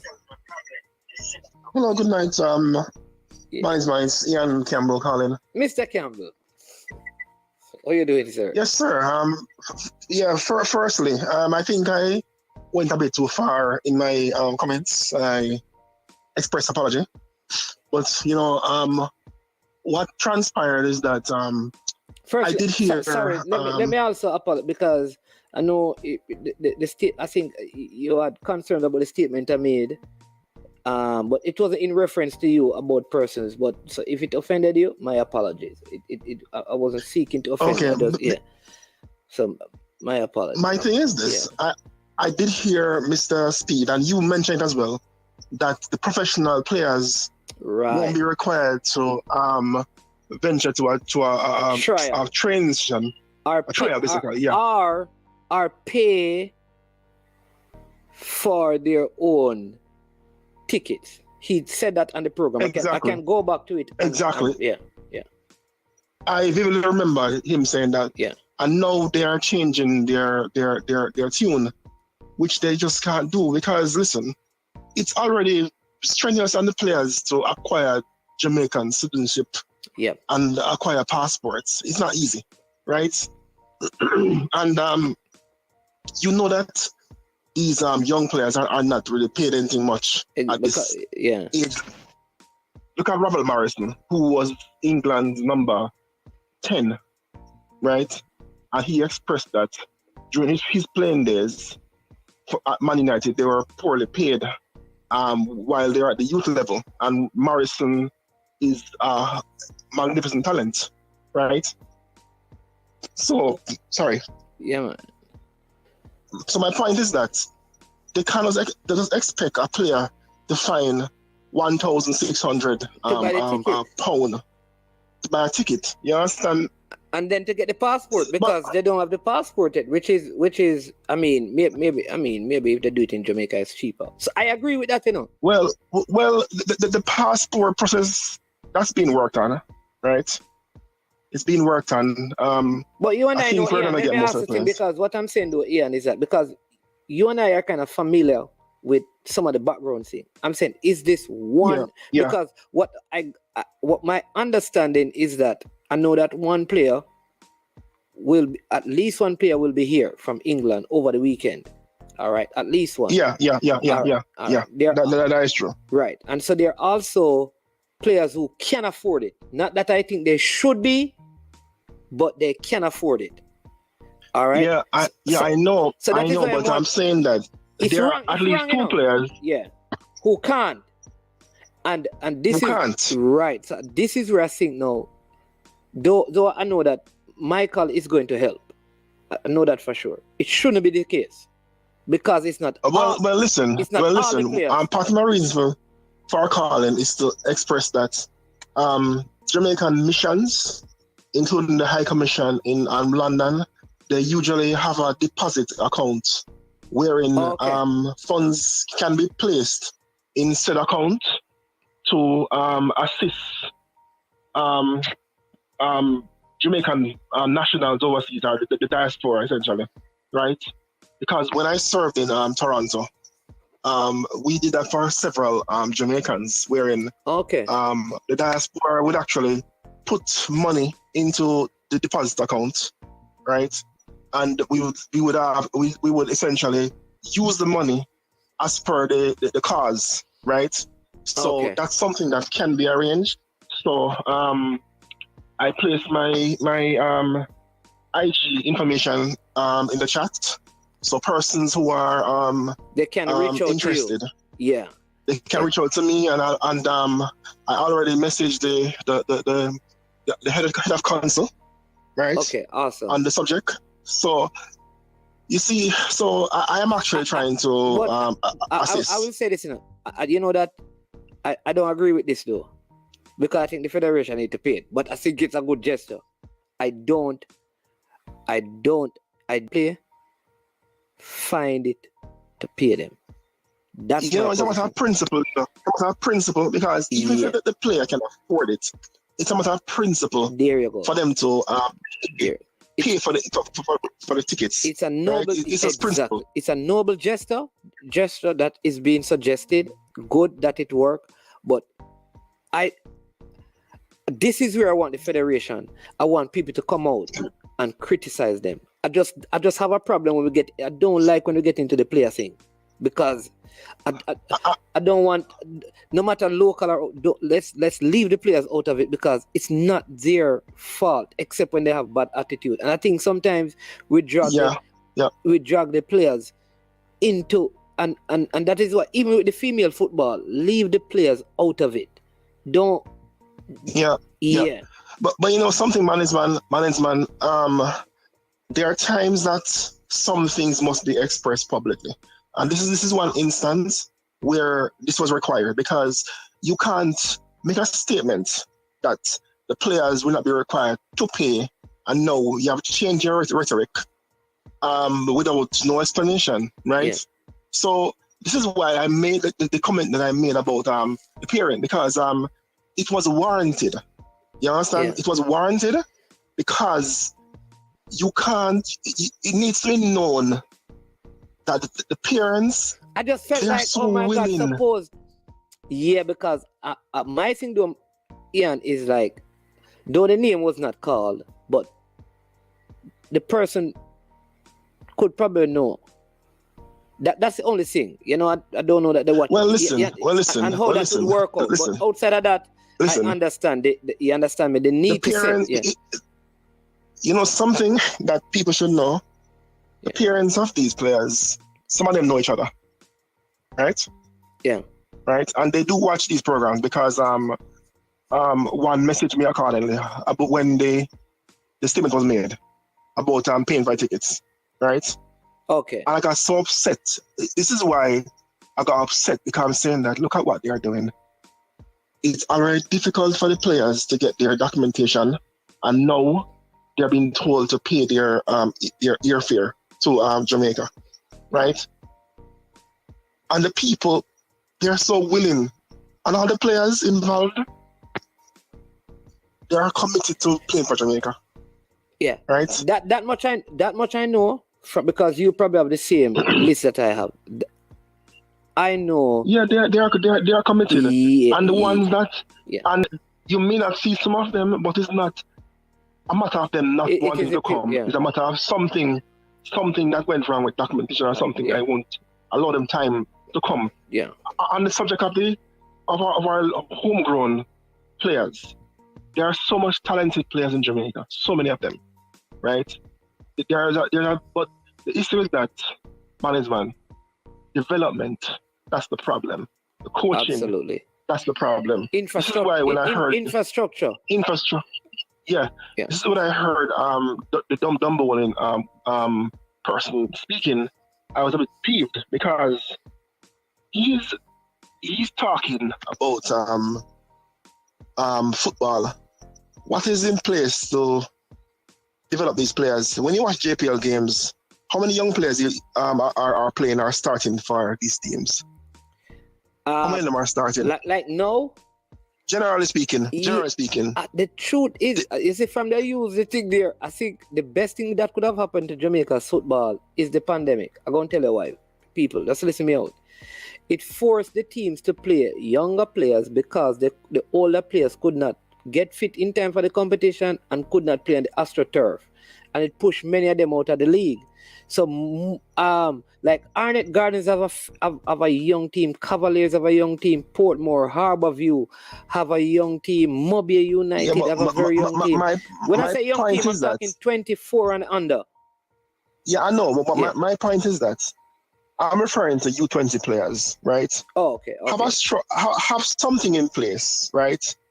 Because even to have a league, right, for say R23 league, right, to run concurrently with the JPL. So you'll have an opening match, which will be the R23 game. Ian, let me just help you. Sorry to interject, but let me say this. You know when you remember I don't know if you watched one of the interviews with Ricardo Fuller, and we're talking about, because these guys were playing under 20 for Tivoli. All of these guys, there was the under 20 league and the Premier League on the same day, and then they move it. So you have all of these young players, the Ricardo Fuller, the Jermaine Johnson, Anthony Curtis, you have Ryan Nelson, that is Bumpy, Dino Williams, all across all the Premier League teams had these players playing every week. All right.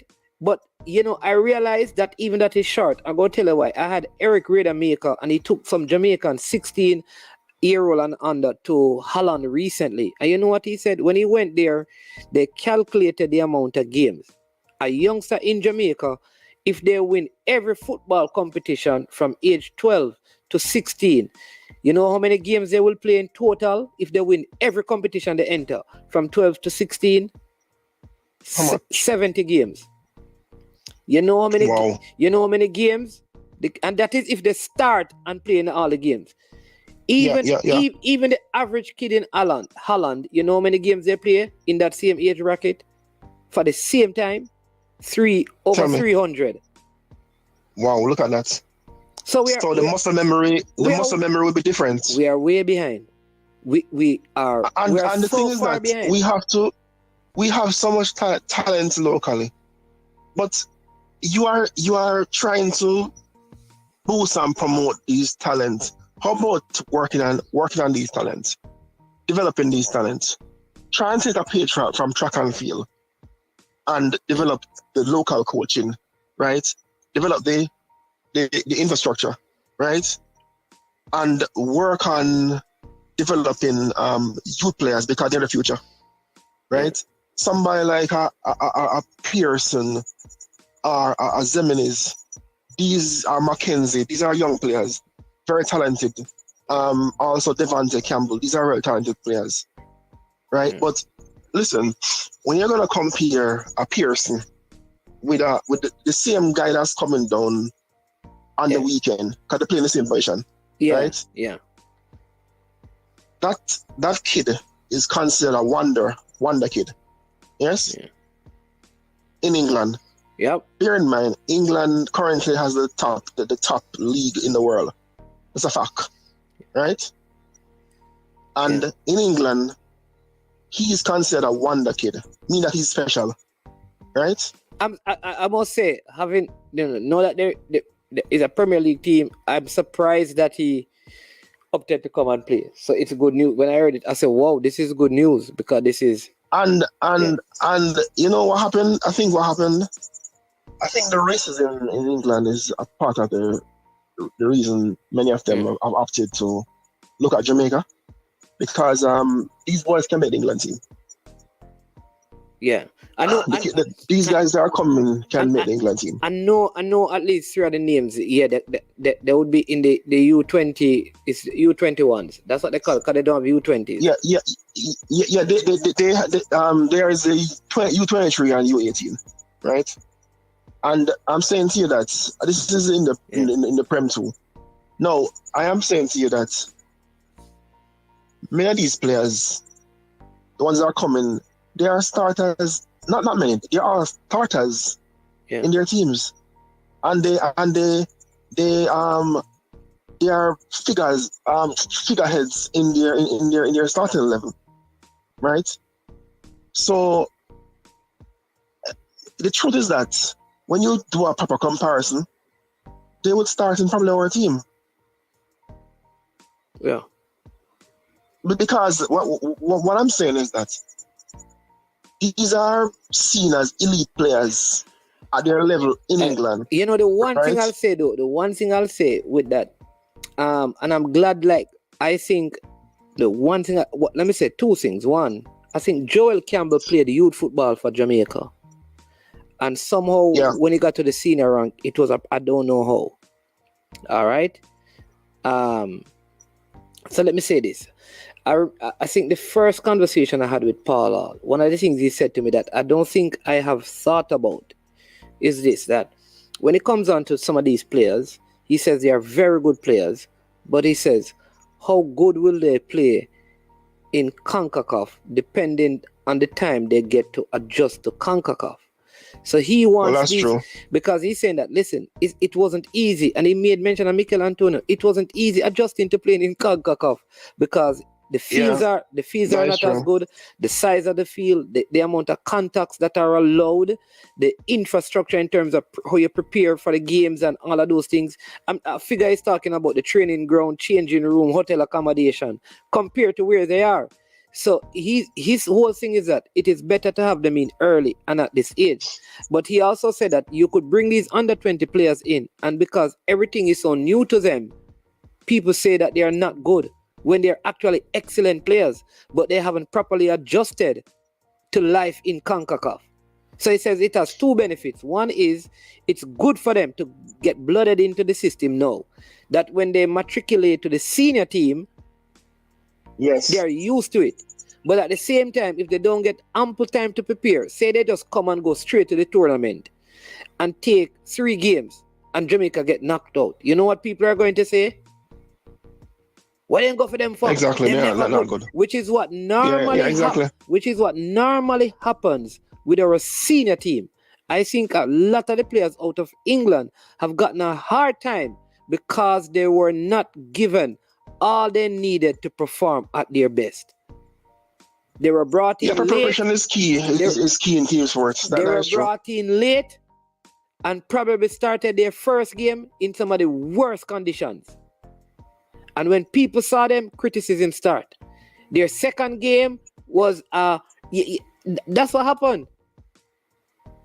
Over the years. You're correct. And some of those players have never come back. They come and play 2 and 3 games and were never called back because people look at them and say they are not good. And all that happened is that they were not given enough time to adjust to playing in CONCACAF conditions.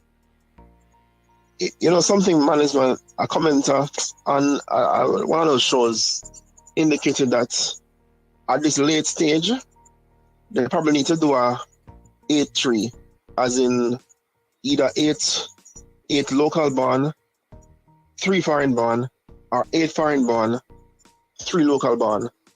Because at this point, there's not much time for adjustment. So you're going to have to use players that are accustomed to each other, basically. Right? I think though, I don't know, I think quality will always do better than chemistry. Like, I think not necessarily on this one, not necessarily, because chemistry is very important, and you don't think so? We have Messi, Ronaldo. Chemistry, cohesion is very, very important. Look at that match with Panama and Jamaica. Jamaica man for man was superior to Panama, and they messed us up. What? Well, that is true. Yeah, the first game, which is somebody they're reference. But I think, like, and I suggested this last night. Why don't we bring the team? Let them play instead of having this camp in Jamaica playing around. Let us keep. Trinidad is going to be in the tournament. Haiti is going to be in the tournament. Play a tournament and put these guys in it. I think the Prem 2 is coming to a close this week, right? All the boys should be called down, should be brought down to Jamaica. Yeah. And they play probably 6 or 7 games, right? With the local talents, right? And then you can see, try and find the best 11. But from a football standpoint, it will be difficult to like balance a team. Be hard to balance a team. You're gonna have to essentially look at either majority local starting or majority UK based players starting. Why don't we? This is the next, right? And I say these things, and sometimes they get ignored in the chaos of the discussions. Why haven't we looked at this? If you have 8 or 10 players from England and some from Jamaica, wouldn't it be good to have a coaching staff with a combination of both? So couldn't we find someone to come in to work with the local coach and both of them work together to prepare the team? So that person, and I know that the clubs over there, the timing and all of that, but I don't, and they're in academies. You say it's not like they could, even if they're over there, they could like leave and go and play a little practice or warm up and thing. But I think going ahead is something that we have to look at. At the youth level, we need probably someone who is looking at the players, communicating with them over in England, and any opportunity that they have. Maybe we can start looking at 40 U-20's. And I think other person have suggested this and said, listen, at the next break, we may not be able to travel to Jamaica, but let's see if we can get a practice match against Reading or a practice match against Queen's Park. All right? In the breaks. So that means, so both coaches are working because it's going to be an adjustment to the coach. That's true. The coach has never worked with English-born players who are probably playing at a different pace, a different speed, and understand system. So it's difficult for the coach, it's difficult for those players. And this is where I think our football keep having problems. Something what is important, the aim, the objective is to develop local football, right? And in doing so, you're gonna probably utilize some players from England to help with that development, right? Now we're gonna kick them out when our football is developed, because some of them will still come and play for us. But eventually, if, for example, we qualify for a World Cup and we go there and perform outstanding, right? And we get sufficient funding to develop local football, and we have a proper youth league. Yeah. And we are developing talented players that can actually leave Jamaica and go into a Premier League team, right? Because it's possible with proper development. Yes, because it happened with Gardner. Yeah, but you know what? The issue, Ian. What is the issue with Jamaica? Like, things are. You try and change anything in schoolboy football, or you try to add something that going to take away from schoolboy football. This is small. I think part of small country problem are these things. Development gets stifled because of people' personal agendas. Listen, to me, schoolboy football is recreational. That's my humble opinion.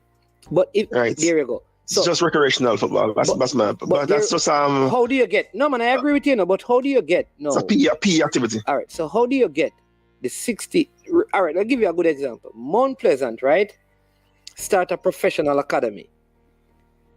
I mean, the players train 3 times a day, and they still get to do some educational stuff. You know what happened last season? Some of their best talent left. You know why? Because they wanted to get the experience of playing what? Schoolboy football. So how do you run a youth? How do you run a youth league when the culture tell these players that you want big, you must be mad. How you feel be a you never play school. You need to come and play for this school. This is the problem. So the players the players are under so much pressure. They are told that it's almost like for you to be a baller in Jamaica, you have to have a name. So when you go to a Premier League team in Jamaica, you know what is the first question they ask you? Which school you play for? And listen. And if you say to them, no man, I play D1 and D2, they will tell you not to come and train with them. Well, listen, management, that rhetoric needs to change. Exactly. If our football is going to develop, right? And schoolboy football can't develop Jamaican football, yeah? Because I remember vividly that Ricardo Gardner, the reason I think Bolton signed him is that cross that he sent into Robbie Earl, he hit it into the net. Yeah? At the World Cup? No, man, he had the contract before he went to the World Cup, man. For real? I didn't know that. Yeah. Watch the interview. He said he had it before he got to the World Cup. Well, perhaps it was during the qualifiers then. Perhaps it was during the qualifiers. Yeah. He got it the during qualifiers. Which game? Perhaps it was during the. It was some game. I'm saying, we can't single out. Yeah. We can't single out one player because one schoolboy player that left and goes straight into Premier League. That's one player. How much more have we done so with since then? Some people say that well, not the Premier League, but other people. It's I would say like Keith Kelly left Jamaica and went to France as a schoolboy. No, we're talking about persons who are actually successful. All right. That's very important. But that part's very important. Young age though, but you're right. But young age, Fuller also left very young, you know. Listen, again, Fuller was special. Yeah. Well, Jermaine Johnson was special. Yeah. If Jermaine Johnson and Fuller Gardner were around now, they'll be starting Jamaica's team. And even Freddie Butler did not play his final year of schoolboy football. He left and went pro. So you listen, have to go way back. You understand me? But recently, management, people talking about Jamaican Premier League, right? I'm watching Premier League from when you have Montague Lang playing for Black Lions. Because Black Lions was my team back in the days. Yeah. Lang right? and Lang. Small child. Montague Lang, my name Lang and Lang. There was a Lang and there was a Lang on the team. Never forget that. Yeah, and I'm saying that I used to go live through and go watch players on Prison Oval, right? Yeah. So people talk about supporting JPL. When did you start supporting JPL? Me? You understand? No, not you. People are coming on about local football as if they are supporting it from years back. Yeah. And probably just start supporting it a few years ago. Yeah. Right? So, listen, man is man. It's about developing. Let me say this again, and I keep saying, right? And I've been talking to a lot of the persons I've met on these platforms, and I'll say to you, right? I've listened to you, I've seen your comments. There's some value you can add to the football. The question is, like every day people say to management, it needs people like you in there. I will say the same thing to you, Ian. It needs people. I told her that I have a club, and I've given it up because I said I can't bother, and people are saying no. You need people like you. So I will say the same thing to you. We need people like you in it, because if people like us don't get involved in the system, it is the same people that get recycled. Right through. You know one of the problem management that we have in our football. Yeah. The corruption and the selfish thinking right? It's stifling our football. And you do have persons out there that are very selfish and mean our football no good, right? Yeah. And these people need to exit our football, right? So that's part of the problem that we're having. Yeah. So, man, I'm gonna run leave Yeah, you. man. Because Again, I'm trying my apologies, man. You know, sometimes the get over conversation. COVID. Oh, all the best, man. My apologies again. You know, sometimes the conversation get. Yeah, man. Apologies as well. Because listen, what's important, we can. Yeah, man. So I'll get so you said they put the Instagram thing in it. But we can do, I guess if they don't get that, they can just go on Instagram, type in Ian Campbell and they'll find you. Yeah, definitely. Yeah. All right. So I'll reach out to Michael and try and get that. It's Ian Campbell 7416. Okay. All right then. Yeah, man. All right. Blessings. All right, man. Respect. Cool. Yeah, man. Take care. Cool. All right, people. Good morning. Welcome to Thursday. Man, I go in bed. I go think wife the day here about what I tell you. Man, me and you know schoolboy football is number one in Jamaica, and that won't change. That's true, no. Listen, what? Somebody, what is this? Stefan, right? And the player who dropped out, Omar Leng. Oh. Let me ask you this.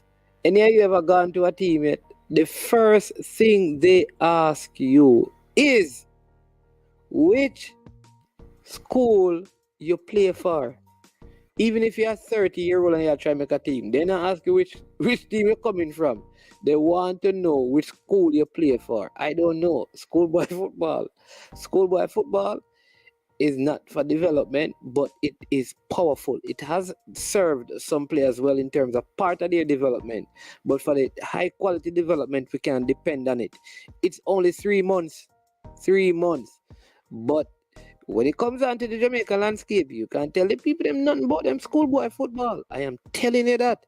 You can't tell them a thing about them schoolboy football. You understand me?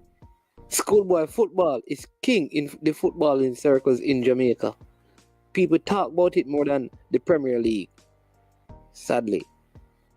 You understand? The thing it probably can rival is the discussion on the European leagues. But hey, what a long show, man. 4 hours almost. We started good. We had good interview discussion. Then we cuss. Then we quarrel, then we fight, then people get vexed, people unsubscribe, some resubscribe, some gone about them business. Then we get back here so now and we found some solution. That's what social media is about. You understand me? But big up, understand me? That's how it goes. At the end of the day, we got some solution and we're going to try and help a couple of the players to see, make sure that they get here. So if you want to be a part of that, let us know. You understand me?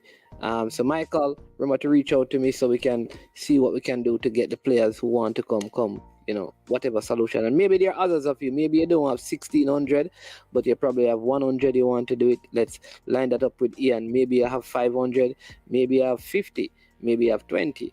Let's do that and help the players to get involved. All right? Big up and bless up to every single one of you who stick and stayed for the duration of the show. For those who were on earlier, thank you for unseen. Ryan, Mr. Speed, Mr. Christy, Brian, Man of Steel, bless up, keep on doing the good work. All the moderators, you understand me? Bless up yourself.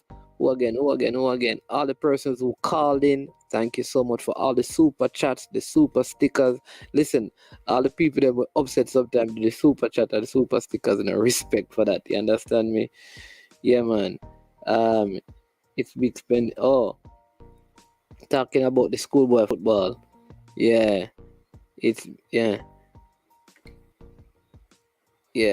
Flow sponsoring the Champions Cup, a lot of money was spent. Yep. Yeah, man.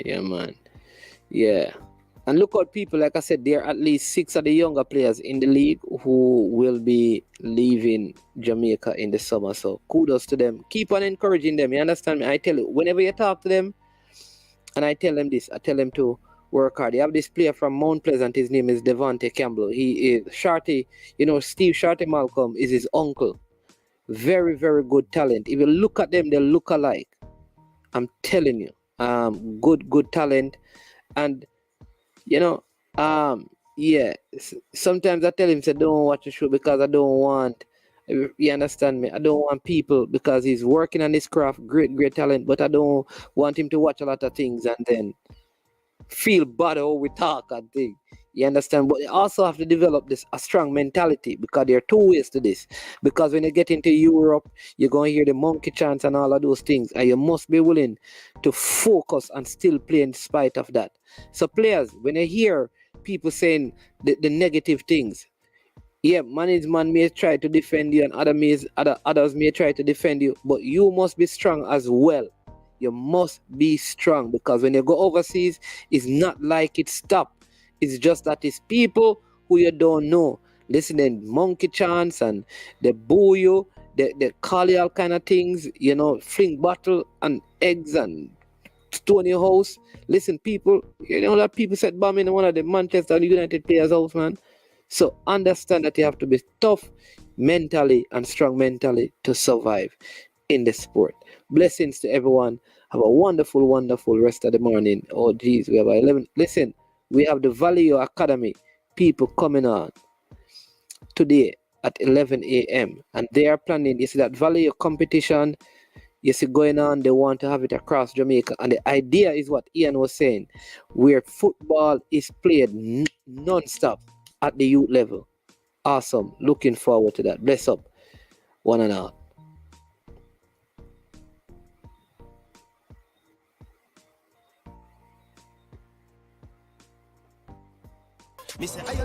You watch about dog, SK New heard this. The body out there, Sniper King I represent for I Am Sure Sports. You get to me, I say, when you want the latest news and sports and updates and all of that, check out I Am Sure Sports. You know the thing goes in. Remember, cover the whole island. Remember Kingston, Westmoreland, Galchester, Ocho-Rios, Galtigo Bay. Everywhere. I Am Sure Sports. Check it out for the latest news and latest updates. Sniper King I represent. Where them feel like? Ha. Yeah, someone on for the food from young, from where they need height. I Am Sure Sports. Yeah, dog.